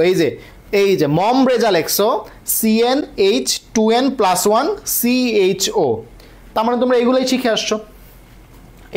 আসছো, এইটা আজকে থেকে ভুলে যাও, আজকে থেকে এটা বাদ। আজকে মানে বাদ বলতে লাগবে, পরীক্ষায় প্রশ্ন আসতে পারে, বাট আমরা এটা পড়বো না। আমরা পড়বো কোনটা? আমরা পড়বো হচ্ছে এটা। ভাইয়া এইটা আবার কি? আমরা পড়বো হচ্ছে এইখান থেকে। সবাই একটু খেয়াল করো, এই স্ট্রাকচার আমাদের কার্যকরীমূলক সমানতা চেনানোর জন্য কাজে আসবে। কিভাবে তারা এগুলো ভাগ করছে, এই ভাগটা কিভাবে হইল, রাইট? এই বিষয়গুলো হচ্ছে আমরা এখন দেখব ইনশাল্লাহ, ঠিক আছে? সবাই একটু মনোযোগ দাও। আমরা যে বলি অ্যালকেন, সবাই এই জায়গাটায় মনোযোগ দাও। ধামাকাদার একটা জিনিস শিখতে যাচ্ছ, সমানতা অনেক সহজ হয়ে যাবে, একদম মাথার ভিতর ঢুকে যাবে সমানতা ইনশাল্লাহ। অ্যালকেন মানে কি? একক বন্ধন। অ্যালকেন মানে কি? একক বন্ধন। আচ্ছা, একক বন্ধনযুক্ত কার্যকরীমূলক কারা আছে? একক বন্ধনযুক্ত কার্যকরীমূলক কারা আছে? অ্যালকোহল একক বন্ধন না? এই যে OH একক বন্ধন। আবার ইথার আছে কি না? ইথার COC একক বন্ধন না? তাহলে একক বন্ধনযুক্ত কার্যকরীমূলক এই দুইটা। ওকে, এরপর আমরা যে অ্যালকিনে যাই, অ্যালকিনে গেলাম। অ্যালকিন মানে হচ্ছে দ্বিবন্ধন। তো বলো তো দ্বিবন্ধনযুক্ত কার্যকরীমূলক কারা আছে? অ্যালডিহাইড আছে, কিটোন আছে। অ্যালডিহাইডকে আমরা লিখি হচ্ছে বন্ড CHO, ভাইঙ্গা লিখলে বন্ড CHO, এই যে দ্বিবন্ধন। কিটোন হচ্ছে CO, দ্বিবন্ধন। আরেকটা আছে হচ্ছে আমাদের অ্যাসিড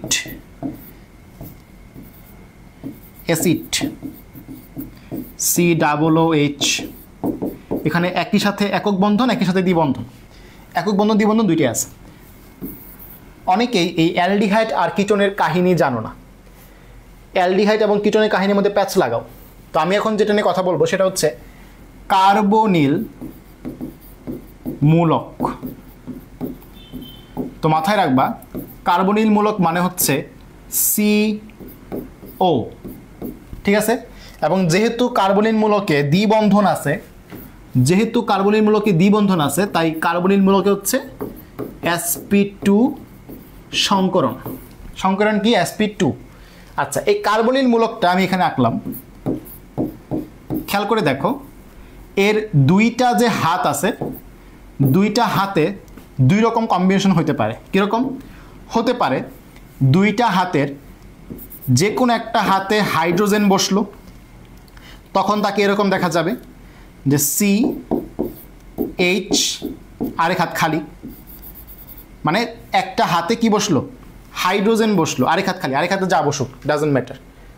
এরকম যদি হয়, কার্বনিল মূলকের দুইটা হাতের যে কোনো একটার মধ্যেও যদি হাইড্রোজেন থাকে, তাকে আমরা বলি অ্যালডিহাইড। এই জন্য আমরা অ্যালডিহাইড মূলকের সংকেত এভাবে লিখি CHO। কিন্তু কিটোন হওয়ার জন্য দুইটা হাতেই আর মূলক থাকতে হবে। নেক্সট প্রশ্ন ভাইয়া, আর আবার কি? আর হচ্ছে অ্যালকাইল। ভাইয়া অ্যালকাইল আবার কি? অ্যালকাইল হচ্ছে একটা অ্যালকেন থেকে তুমি যদি একটা হাইড্রোজেনকে বের করে দাও সেটা। তো ভাইয়া অ্যালকাইল থেকে হাইড্রোজেনকে বের করব কিভাবে? অ্যালকাইল থেকে হাইড্রোজেনকে বের করব কিভাবে? অ্যালকেন থেকে হাইড্রোজেনকে বের করব কিভাবে খেয়াল করো। CH4 একটা হাইড্রোজেন বের করে দিলাম, বন্ড CH3, এটা একটা অ্যালকাইল বা আর। বন্ড CH2CH3, এটা একটা আর। বন্ড C3H7, এই সবগুলো হচ্ছে একটা করে আর। মানে অ্যালকেন থেকে একটা হাইড্রোজেন কম, অ্যালকেন থেকে একটা হাইড্রোজেন কম, সেটাকে আমরা বলি অ্যালকাইল মূলক বা আর। দুইটা হাতেই যদি আর মূলক থাকে তার নামই হচ্ছে কিটোন। দুইটা হাতেই যখন আর মূলক থাকবে তার নাম হচ্ছে কিটোন। এই জন্য কিটোনের সংকেত সবচেয়ে বাচ্চা যেটা CH3 CO CH3, প্রোপানোন বা এসিটোন, প্রোপানোন বা হচ্ছে এসিটোন, তাই না? প্রোপানোন বা হচ্ছে এসিটোন কিটোনের প্রথম সদস্য। এবং দেখো দুইটা হাতেই আর, এটাও আর এটাও আর। আর এইখানে অ্যালডিহাইডের মধ্যে দুইটা হাতে এইচ থাকলেও সমস্যা নাই, H CHO, মিথানেল, মিথানেলে 40% জ্বলে যেমন কে ফর্মালডিহাইড বলে, কোনো সমস্যা নাই। তুমি আবার CH3 বসাও, CH3 CHO, সমস্যা নেই তো। মোট কথা একটা হাতে হাইড্রোজেন থাকলেই হইলো, অন্য হাতে কি থাকবে এটা ম্যাটার করে না, সেটা হচ্ছে অ্যালডিহাইড, সেটা হচ্ছে অ্যালডিহাইড। আর দুইটা হাতেই যখন তোমার আর থাকবে তার নাম হচ্ছে কিটোন। তাহলে অ্যালডিহাইড কিটোনটা ক্লিয়ার। এবং আমরা কিন্তু অলরেডি বুঝতে পারলাম যে মূল যে শিকল, মূল যে আমাদের হচ্ছে মূলক, কার্যকরী মূলক, এইখানে অ্যালডিহাইড এবং কিটোনের দ্বিবন্ধন থাকে, অ্যাসিডেরও দ্বিবন্ধন থাকে, বাট অ্যালকোহল এবং ইথারের মধ্যে একক বন্ধন। তো আমরা সবাই জানি যে এই যে অ্যালকেন, অ্যালকেনের সাধারণ সংকেত কি? CnH2n+2, CnH2n+2 অ্যালকেনের সাধারণ সংকেত। সাথে একটা অক্সিজেন লাগাই দিবা, কারণ অ্যালকোহলের মধ্যে কি আছে? একটা অক্সিজেন আছে, CnH2n+2 অক্সিজেন। এটাই হচ্ছে অ্যালকোহল এবং ইথারের সাধারণ সংকেত। কত ইজি না? কেন তার সাথে অ্যালকেনের মিল আছে? কারণ অ্যালকেনেও একক বন্ধন, অ্যালকোহল ইথারেও একক বন্ধন। তাই অ্যালকেনের সাথে জাস্ট একটা অক্সিজেন লাগাই দিলে অ্যালকোহল ইথারের সাধারণ সংকেত চলে আসে। বুঝতে পারলাম কিনা? জাস্ট একটা অক্সিজেন লাগাই দিলে হয়ে যায়। ভাই এখানেও কি সেম হবে? এখানেও সেম হবে। অ্যালকিনের ক্ষেত্রে CnH2n, CnH2n। অ্যালডিহাইড কিটোনের মধ্যে জাস্ট একটা অক্সিজেন লাগাই দাও, CnH2nO। কিটোনের মধ্যেও সেম। আর দেখো আমরা জানি অ্যাসিডের মধ্যে অক্সিজেন থাকে দুইটা, অ্যাসিডের মধ্যে অক্সিজেন থাকে দুইটা, তাই এখানে হবে CnH2n ঠিক থাকবে, অক্সিজেন দুইটা হবে O2, অক্সিজেন দুইটা হবে O2। কাহিনী বুঝতেছো কিনা?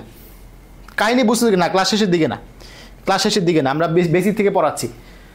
কথাকে বুঝতেছো কিনা যে আমরা এখানে দ্বিবন্ধনের জন্য CnH2n। এখন কথা যে ভাই এই জিনিসটা কেন পড়াচ্ছেন, মানে এত কষ্ট করে এটা কেন পড়াচ্ছেন? খেয়াল করো, পরীক্ষায় প্রশ্ন আসে এরকম, প্রশ্নের টাইপ থাকে এরকম, C3H6O কয়টি সমাণু সম্ভব? এক নম্বর প্রশ্ন। দুই নম্বর প্রশ্ন এরকম আসে, মনে করো C2H6O কোন ধরনের সমানুতা দেখায়?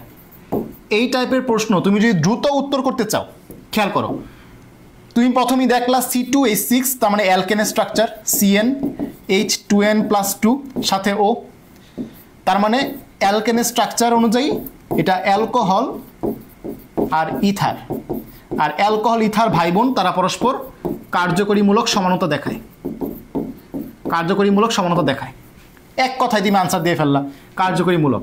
আর তুমি যদি ওইটা শিখো, CnH2n+1 OH, তুমি কিন্তু যৌগই চিনতে পারতেছো না, এইটা আর এটা যে সেম, তোমার বের করতেই লাগবে 20-30 সেকেন্ড।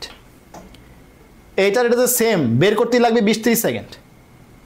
কথাই বুঝতে পারলাম? তুমি যদি চিনো যে এই যে C3H6O কার স্ট্রাকচার CnH2nO, তার মানে এটা হচ্ছে অ্যালডিহাইড আর কিটোন, অ্যালডিহাইড আর কিটোন।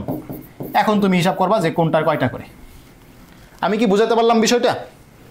এই পর্যন্ত ক্লিয়ার কিনা? এই পর্যন্ত যা যা কথা বলছি ক্লিয়ার কিনা? এই পর্যন্ত যা যা কথা বলছি ক্লিয়ার কিনা? দেখো এখন মিলাও, আমার কথার সাথে কথা মিলাও। CnH2n+2 alkane, CnH2n alkyne plus cyclo alkane, এটা মার্ক করে রাখো। CnH2n-2 অ্যালকাইন, তোমরা ভালো মতোই জানো। CnH2n+2O আমাদের অ্যালকেনের সাথে একটা অক্সিজেন, অ্যালকোহল এবং ইথার, এই দুজন ভাই বোন, কারণ এটা কার্যকরীমূলক সম্বন্ধ দেখায়। CnH2n+1OH এটাও অ্যালকোহল, এই যে দুইটা সেম। CnH2nO অ্যালকিন সাথে অক্সিজেন, অ্যালডিহাইড কিটোন, এরা ভাই বোন, তারা কার্যকরীমূলক সম্বন্ধ দেখায়। CnH2nO2 মানে কি? কার্বক্সিলিক অ্যাসিড এবং তার জাতক অ্যাস্টার। এই হচ্ছে কথাবার্তা। দেখো পারবা কিনা? এই পর্যন্ত ক্লিয়ার? এখন পর্যন্ত যা কিছু পড়ালাম ক্লিয়ার কিনা? ওকে, ক্লিয়ার।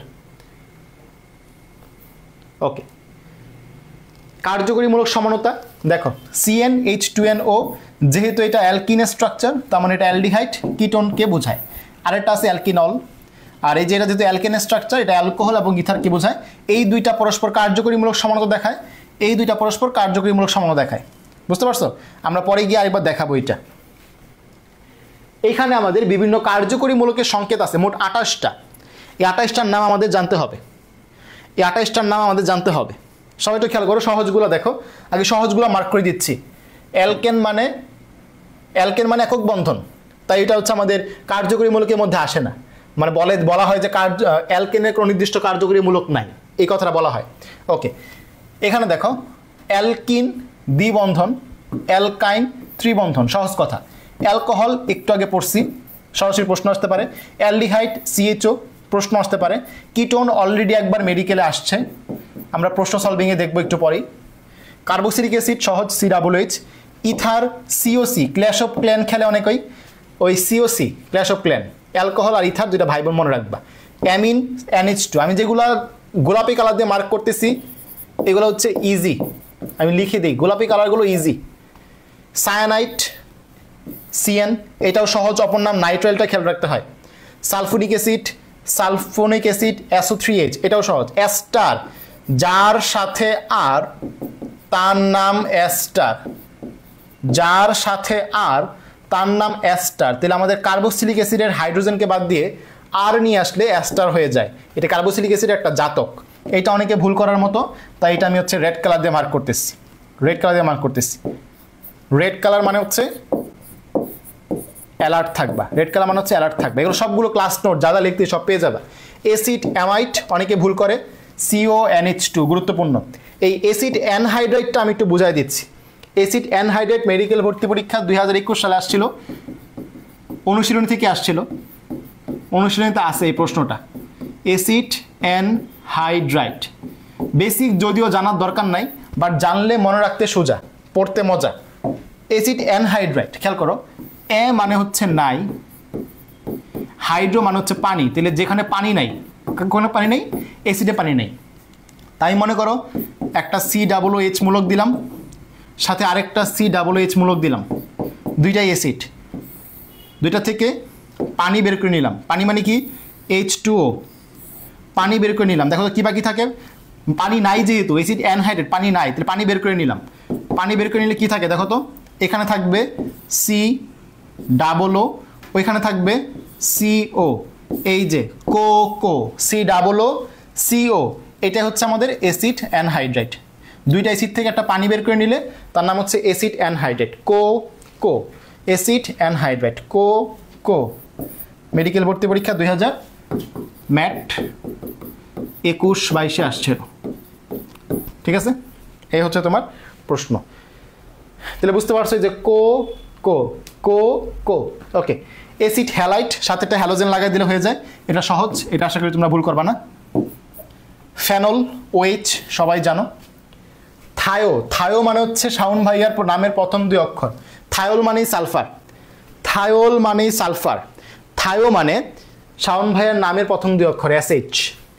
অ্যালকক্সাইডটা খেয়াল রাখতে হবে, অ্যালকক্সাইড ভুল করার মতো। ও আর, তারপর হচ্ছে অ্যাসিড ক্লোরাইড ROCl। আইসোসায়ানাইড অনেকে ভুল করে, সায়ানাইডকে উল্টায় দিবা, CN কে উল্টায় দিবা NC, আইসোসায়ানাইড, এটা ভুল যাওয়ার মতো। আইসোথায়োসায়ানেট NC, বাট থায়োর কারণে সাথে একটা সালফার, আমরা বললাম মাত্র থায়ো মানেই সালফার, থায়ো মানেই সালফার, থায়োসায়ানেট, আইসোথায়োসায়ানেট NC, ঠিক আছে, সাথে একটা সালফার, ঠিক আছে। কার্বনাইল ওটাকে আমরা দেখছি, CO, কার্বনিল দেখছি। হ্যালোজেন, কার্বনের সাথে একটা হ্যালোজেন, অ্যালকাইল হ্যালাইড RX, সহজ। এই যে নাইট্রো আর নাইট্রোসো, এই দুইটা হাজারি স্যারের অনুশীলনীতে আছে, হাজারি স্যারের অনুশীলনী, এবং পোলাপানি এই অনুশীলনীগুলো ভুল করে। নাইট্রো মানে NO2 আর নাইট্রোসো মানে একটা অক্সিজেন কম, NO, no. Nitroso no, nitroso no, nitroso no, আর নাইট্রো হচ্ছে শুধু NO2। এই জায়গাটা খেয়াল রাখতে হবে, এই জায়গাটা অ্যালার্ট লিখে দিই, এই জায়গাটা অ্যালার্ট। বুঝতে পারছো? সবাই একটু জানো এই পর্যন্ত ক্লিয়ার কিনা, সবাই একটু জানো এই পর্যন্ত ক্লিয়ার কিনা।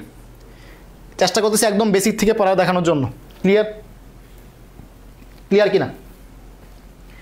এখন হচ্ছে কার্যকরী মূলকের বন্ধন বিক্রিয়া, মানে একটা কার্যকরী মূলকের তোমার হচ্ছে একক বন্ধন আছে।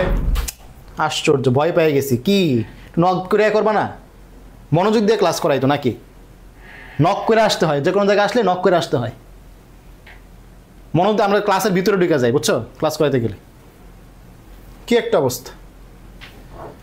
আচ্ছা খেয়াল করো, একটা যৌগে কার্যকরী মূলকে একক বন্ধন আছে নাকি দ্বিবন্ধন আছে, তার উপর ভিত্তি করে তার যে বিক্রিয়াগুলো এগুলো আপডেট হয়। কি রে, এটা সোজা হয় না কেন? বিক্রিয়াগুলো আপডেট হয়, ঠিক আছে। তো দেখো একক বন্ধনযুক্ত কার্যকরী মূলকগুলো কি কি আছে, আমি বেসিক বুঝাবো, একদম কিভাবে হয় সব দেখাই দিব। একক বন্ধনযুক্ত যে কার্যকরী মূলক, alcohol OH, ether COC, amine bond NH2, hello alkane R bond X, সবগুলো একক বন্ধন। এই একক বন্ধনগুলোর মধ্যে প্রতিস্থাপন ও অপসারণ হয়। কিভাবে আমি একটু দেখাই দিই, সবাই একটু খেয়াল করো। একক বন্ধনে কি হয়? প্রতিস্থাপন অপসারণ। আমি একটা দেখাই দিই। অ্যালকোহল চিন্তা করো, অ্যালকোহলে অক্সিজেন চলে গেল, অক্সিজেন চলে গেল, অন্য যে কোনো একটা মনে করো X মৌল আসলো। অ্যালকোহলে একটা অক্সিজেন চলে গেল, একটা হাইড্রোজেন চলে গেল, যে কোনো X মৌল আসলো। তাহলে এটা কি? এটাকে আমরা কি বলবো? প্রতিস্থাপন বলবো না? এটাকে আমরা প্রতিস্থাপন বলবো কি না? একটা চলে গিয়ে আরেকটা আসলো, যে কোনো একটা X মৌল আসলো, একটা চলে গিয়ে আরেকটা আসলো, তার নাম হচ্ছে প্রতিস্থাপন। অপসারণ খেয়াল করো, একক বন্ধনযুক্ত যে যৌগগুলা, আমি সহজভাবে অ্যালকেনেটটা দিয়ে বুঝাই দিই। CH3 বন্ড CH3, এখান থেকে আমি মনে করো একটা হাইড্রোজেন সরাই নিলাম, আরেকটা হাইড্রোজেন সরাই নিলাম, তাহলে এইখান থেকে দেখো CH2 বন্ড CH2। কি শুরু করছো? ক্লাস নিতেছি রে ভাই।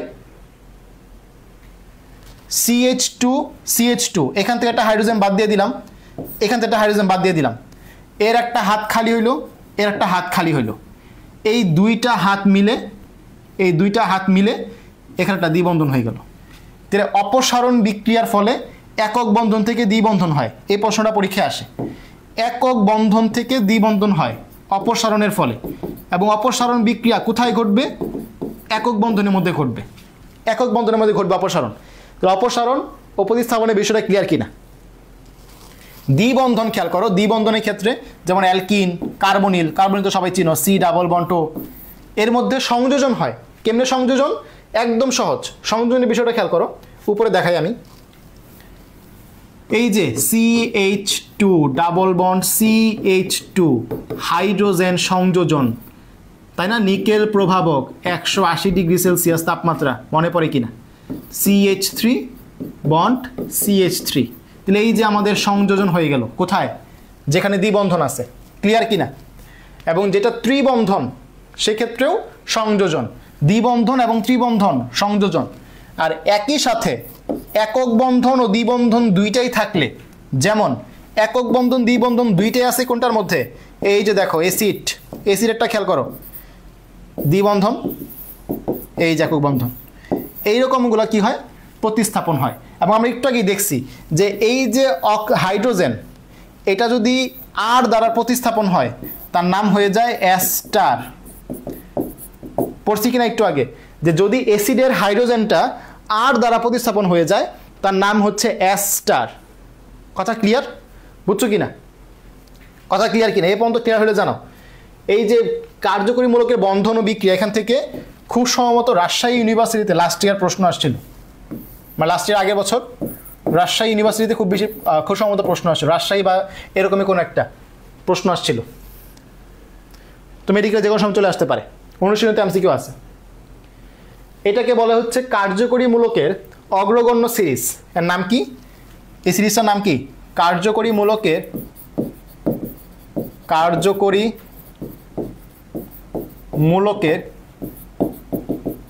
অগ্রগণ্য সিরিজ।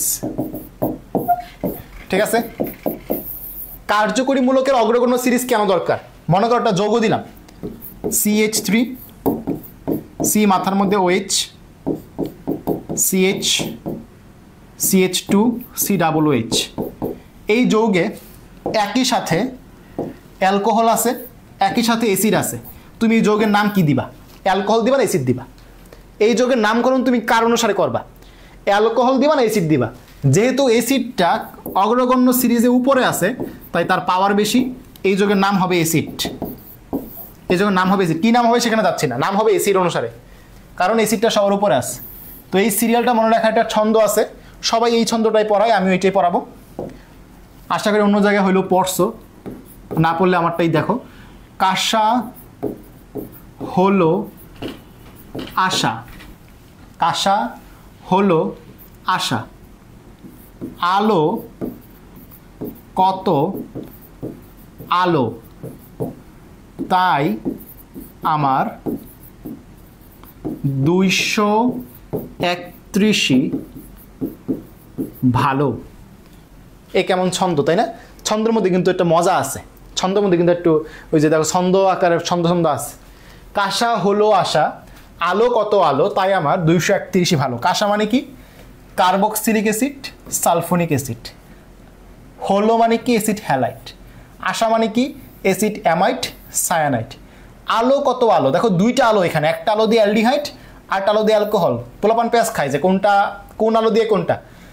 দেখো অ্যালডিহাইড দেখতে বড় না, তো বড় ভাই আগে, ছোট ভাই পরে।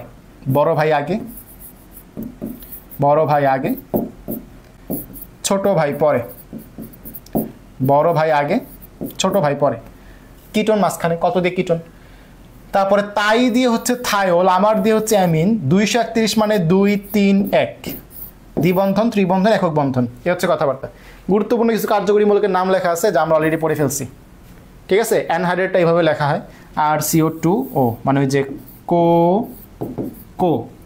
এখানে CO কয়টা? দুইটা হলো না, একটাও হচ্ছে এক্সট্রা রাখে। এ হচ্ছে কথাবার্তা। পারবো ইনশাল্লাহ? পারবো। পারলে এই প্রশ্নগুলো আনসার করি সবাই। এই 3টা প্রশ্নে আনসার করো। নিচের কোনটি কার্যকরী মূলকের জন্য সঠিক? কোন কার্যকরী মূলক সঠিক? নিচের কোনটি কার্বক্সিলের কার্যকরী মূলক? কার্বক্সিল। অ্যামিনের কার্যকরী মূলক কি? অ্যালকোহলের কার্যকরী মূলক কি? মেডিকেল ভর্তি পরীক্ষা 18, 19, 11, 12, 7, 8, 4, 5 এবং মেডিকেল ডেন্টাল। ঠিক আছে? তো এই যে বিষয়গুলো দেখো পারতেছো কিনা, পারতেছো কিনা দেখো, আনসার করো। 1, 2, 3, 4 এভাবে আনসার করো। 1, 2, 3, 4 এভাবে আনসার করো সবাই। 1, 2, 3, 4 এভাবে আনসার করো।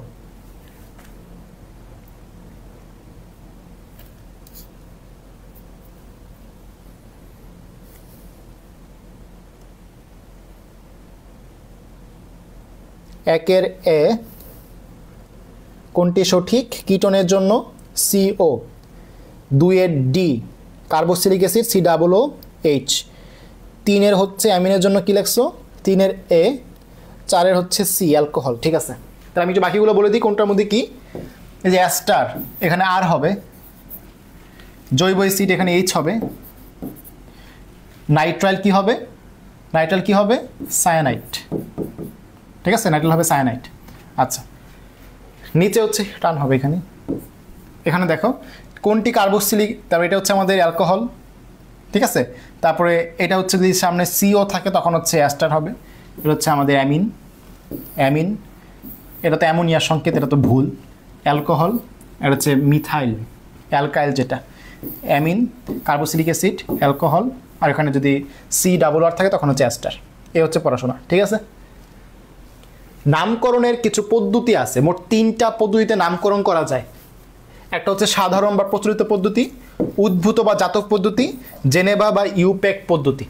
সবাই একটু খেয়াল করে দেখো, সাধারণ বা প্রচলিত পদ্ধতির মধ্যে কিছু সহজ সহজ বিষয় আছে। যেমন এই যে C2H6, আমরা তাকে ইথেন নামে ডাকি। কেন তার নাম ইথেন? কারণ সে সহজে জ্বলে। গ্রিক ইথেন মানে হচ্ছে যা সহজে জ্বলে, ইথেন জ্বলে, তাই তার নাম হচ্ছে ইথেন।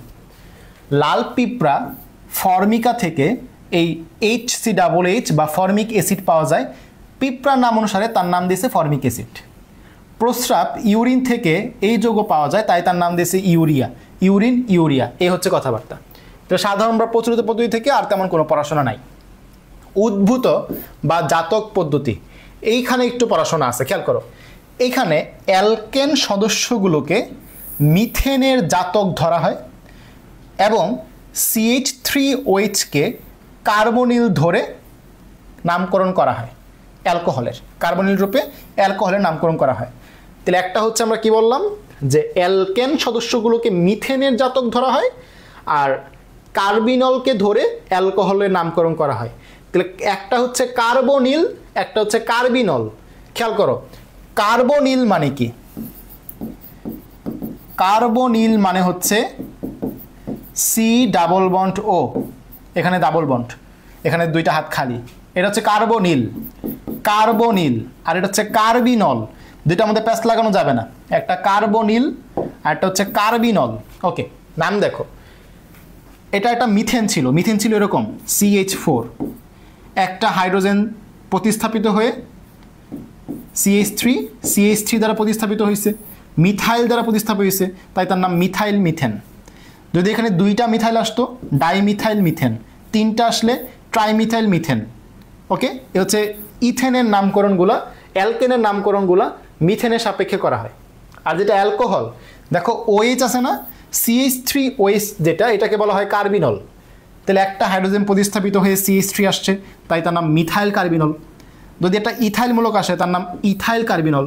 2টা মিথাইল আসলে ডাইমিথাইল কার্বিনল, এরকম নামকরণ হবে। বুঝতে পারছো? আর সবচেয়ে আধুনিক পদ্ধতির নাম হচ্ছে জেনেভা বা ইউপ্যাক পদ্ধতি। জেনেভা বা ইউপ্যাক পদ্ধতি, এটা একটু মাথায় রাখবা, সবচেয়ে আধুনিক কোনটা। তো আমরা নামকরণের জন্য তোমাকে 2টা ক্লাস দিব, আমার একাডেমিকের 2টা ক্লাস দিয়ে দিব। যদি কেউ এমন মনে হয় যে আমি হচ্ছে কোনটা, আচ্ছা মিলছে একই, ওকে ঠিক আছে। তো দেখো, তোমরা যদি কেউ একাডেমিকে নামকরণ না পড়ে এসে থাকো, সেই ক্ষেত্রে হচ্ছে আমি তোমাকে আমার একাডেমিকে 2টা ক্লাস দিয়ে দিব, সেখান থেকে নামকরণটা পড়বা, ঠিক আছে। আলাদা করে আমরা যদি নামকরণ এখানে পড়াই, 2 ঘন্টা সময় যাবে বা 1 ঘন্টা সময় যাবে শুধু নামকরণ পড়াইতে। তাই আমরা মেডিকেল লেকচারে নামকরণটা ইনক্লুড করতেছি না, এক্সট্রা করে রেকর্ড ক্লাস দিয়ে দিব। তবুও তোমাদের প্র্যাকটিসের জন্য, মনে করানোর জন্য, যে কতটুকু মনে আছে দেখার জন্য আমরা কিছু প্র্যাকটিস নিয়ে আসছি। 1 নাম্বার 3-মিথাইল হেক্সেন, যৌগটার নাম হচ্ছে হেক্সেন, তাই হচ্ছে আগে 6টা কার্বন দেখে দিবা। কেন এগুলো লাগবে কেন? কারণ মাঝে মাঝে প্রশ্ন আসবে, নিচের কোনটিতে আলোক সমানতা দেখা যায়? নিচের কোনটিতে আলোক সমানতা দেখা যায়, এরকম প্রশ্ন যখন আসবে তখন তোমাকে দেখতে হবে যে কোনটার মধ্যে কাইরাল কার্বন আছে। তো ওই কাইরাল কার্বন চেনার জন্য হলেও তোমার সংকেতগুলো আঁকাআঁকি করতে হবে, বাংলা নাম দেওয়া থাকবে তোমার। তো 6টা কার্বন দেখো, 1 2 3 4 5 6। 3 নাম্বার কার্বনে একটা মিথাইল শাখা দিয়ে দিলাম, 3-মিথাইল হেক্সেন। 3-ইথাইল 2-মিথাইল পেন্টেন। পেন্টেন মানে এখানে 5টা কার্বন, 1 2 3 4 5। 3 নাম্বার কার্বনে ইথাইল দিতে হবে, তো 3 নাম্বার কার্বনে ইথাইল দিলাম C2H5, 2 নাম্বার কার্বনে মিথাইল দিলাম CH3। ঠিক আছে? কেন ইথাইল আগে দিলাম, মিথাইল কেন পরে দিলাম? এর কারণ হচ্ছে ABCDE এই সিরিয়ালের নামটা বসে। ইথাইল যেহেতু আগে আসে, এম যেহেতু পরে আসে, তাই মিথাইল পরে। নাম করে লেকচারে পেয়ে যাবে, সমস্যা নেই। ওকে, 2 প্যান্টিন বা প্যান্টিন 2। প্যান্টিন মানে হচ্ছে অ্যালকিন এবং 5 কার্বন। তাহলে 1 2 3 4, কেরে আরেকটা কার্বন কই? তারাই ভুল করছে, আরেকটা কার্বন হবে। ঠিক আছে, এখানে আরেকটা কার্বন হবে। প্যান্টিন যেহেতু বলছে মোট 5টা কার্বন এবং হচ্ছে 2 নাম্বার কার্বন হচ্ছে এরকম দ্বিবন্ধন থাকবে, তারাও ভুল করছে। 2 ইথাইল 1 প্যান্টিন। তাহলে প্যান্টিনের মধ্যে দ্বিবন্ধন যেটা সেটা হচ্ছে 1 নম্বরে, এই যে দেখো 1 2, এখান থেকে কাউন্ট হবে 1 2 3 4 5, যেখানে দ্বিবন্ধন সেখান থেকে কাউন্ট হয়, এবং এই 1 নম্বরে দ্বিবন্ধন পাই গেলাম। আর যেটা হচ্ছে 2 নম্বর কার্বনে ইথাইল মূলক, 2 নম্বর কার্বনে ইথাইল মূলক। এটাকে এভাবে না লিখে তুমি যেভাবে লেখো তাও হবে, কোনো সমস্যা নেই, একভাবে লিখলেই হয়েছে। তুমি যেভাবে লেখো তাও হবে। ওকে, 1 বিউটাইন বা বিউটাইন 1, 4টা কার্বন, 1 নম্বর কার্বনে ত্রিবন্ধন, তাই বিউটাইন 1। এটা দেখো, এইগুলো তোমাকে পারতে হবে যদি তুমি কাইরাল কার্বন শিখতে বের করতে চাও। এই টাইপের যৌগগুলা, এই টাইপের যৌগগুলাই মূলত কাইরাল কার্বন থাকে, ঠিক আছে? যেমন আমি যদি বলি যে এই কার্বনটা, এই কার্বনে যদি আমি এখানে ইথাইল লাগাই দিই তাহলে কাইরাল কার্বন হয়ে যাবে। দেখো 3 মিথাইল 2 বিউটানল, 3 মিথাইল 2 বিউটানল। সবার আগে দেখো যৌগটা কি, বিউটানল, 4 কার্বন। তো সবার আগে 4টা কার্বন দিয়ে দাও, 1 2 3 4, বিউটানল 4টা কার্বন, 2 বিউটানল, তার মানে 2 নম্বর কার্বনে OH মার্কিং করো, 1 2 3 4। 2 বিউটানল মানে কি, অল যেটা এটা 2 নম্বর কার্বনে, তাহলে অল হচ্ছে 2 নম্বর কার্বনে দিয়ে দাও। প্রথমে কি বলছে 3 মিথাইল, তার মানে 3 নম্বর কার্বনে মিথাইল, CH3। শেষ, কাহিনী শেষ। বুঝতে পারছো কিনা? এখানে আসো, 2 মিথাইল প্রোপানেল, এই টাইপের গুলো আনসার করতে হবে।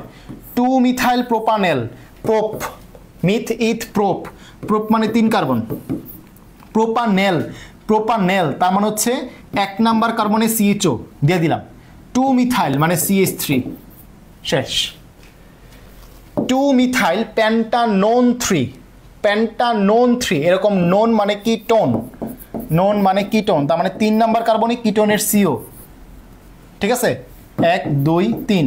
আর 2 মিথাইল মানে কি, 2 নাম্বার কার্বনে CH3। এইভাবে হচ্ছে আনসার করতে হয়, ঠিক আছে? আমি আর দেখাইলাম না, আশা করি পারবা, আশা করি পারবা, ঠিক আছে? ডান দিক থেকে গুনতে হবে ভাইয়া, যদি দ্বিবন্ধন, ভাইয়া ক্লাসটা তাড়াতাড়ি দিয়ে দিয়েন। এই ফেসবুক লাইভের ক্লাস রে, আমি তোরে কি দিব? ফেসবুক লাইভের ক্লাস, আমি ক্লাস থেকে বের হলে ফেসবুকে অটোমেটিক সেভ থাকবে।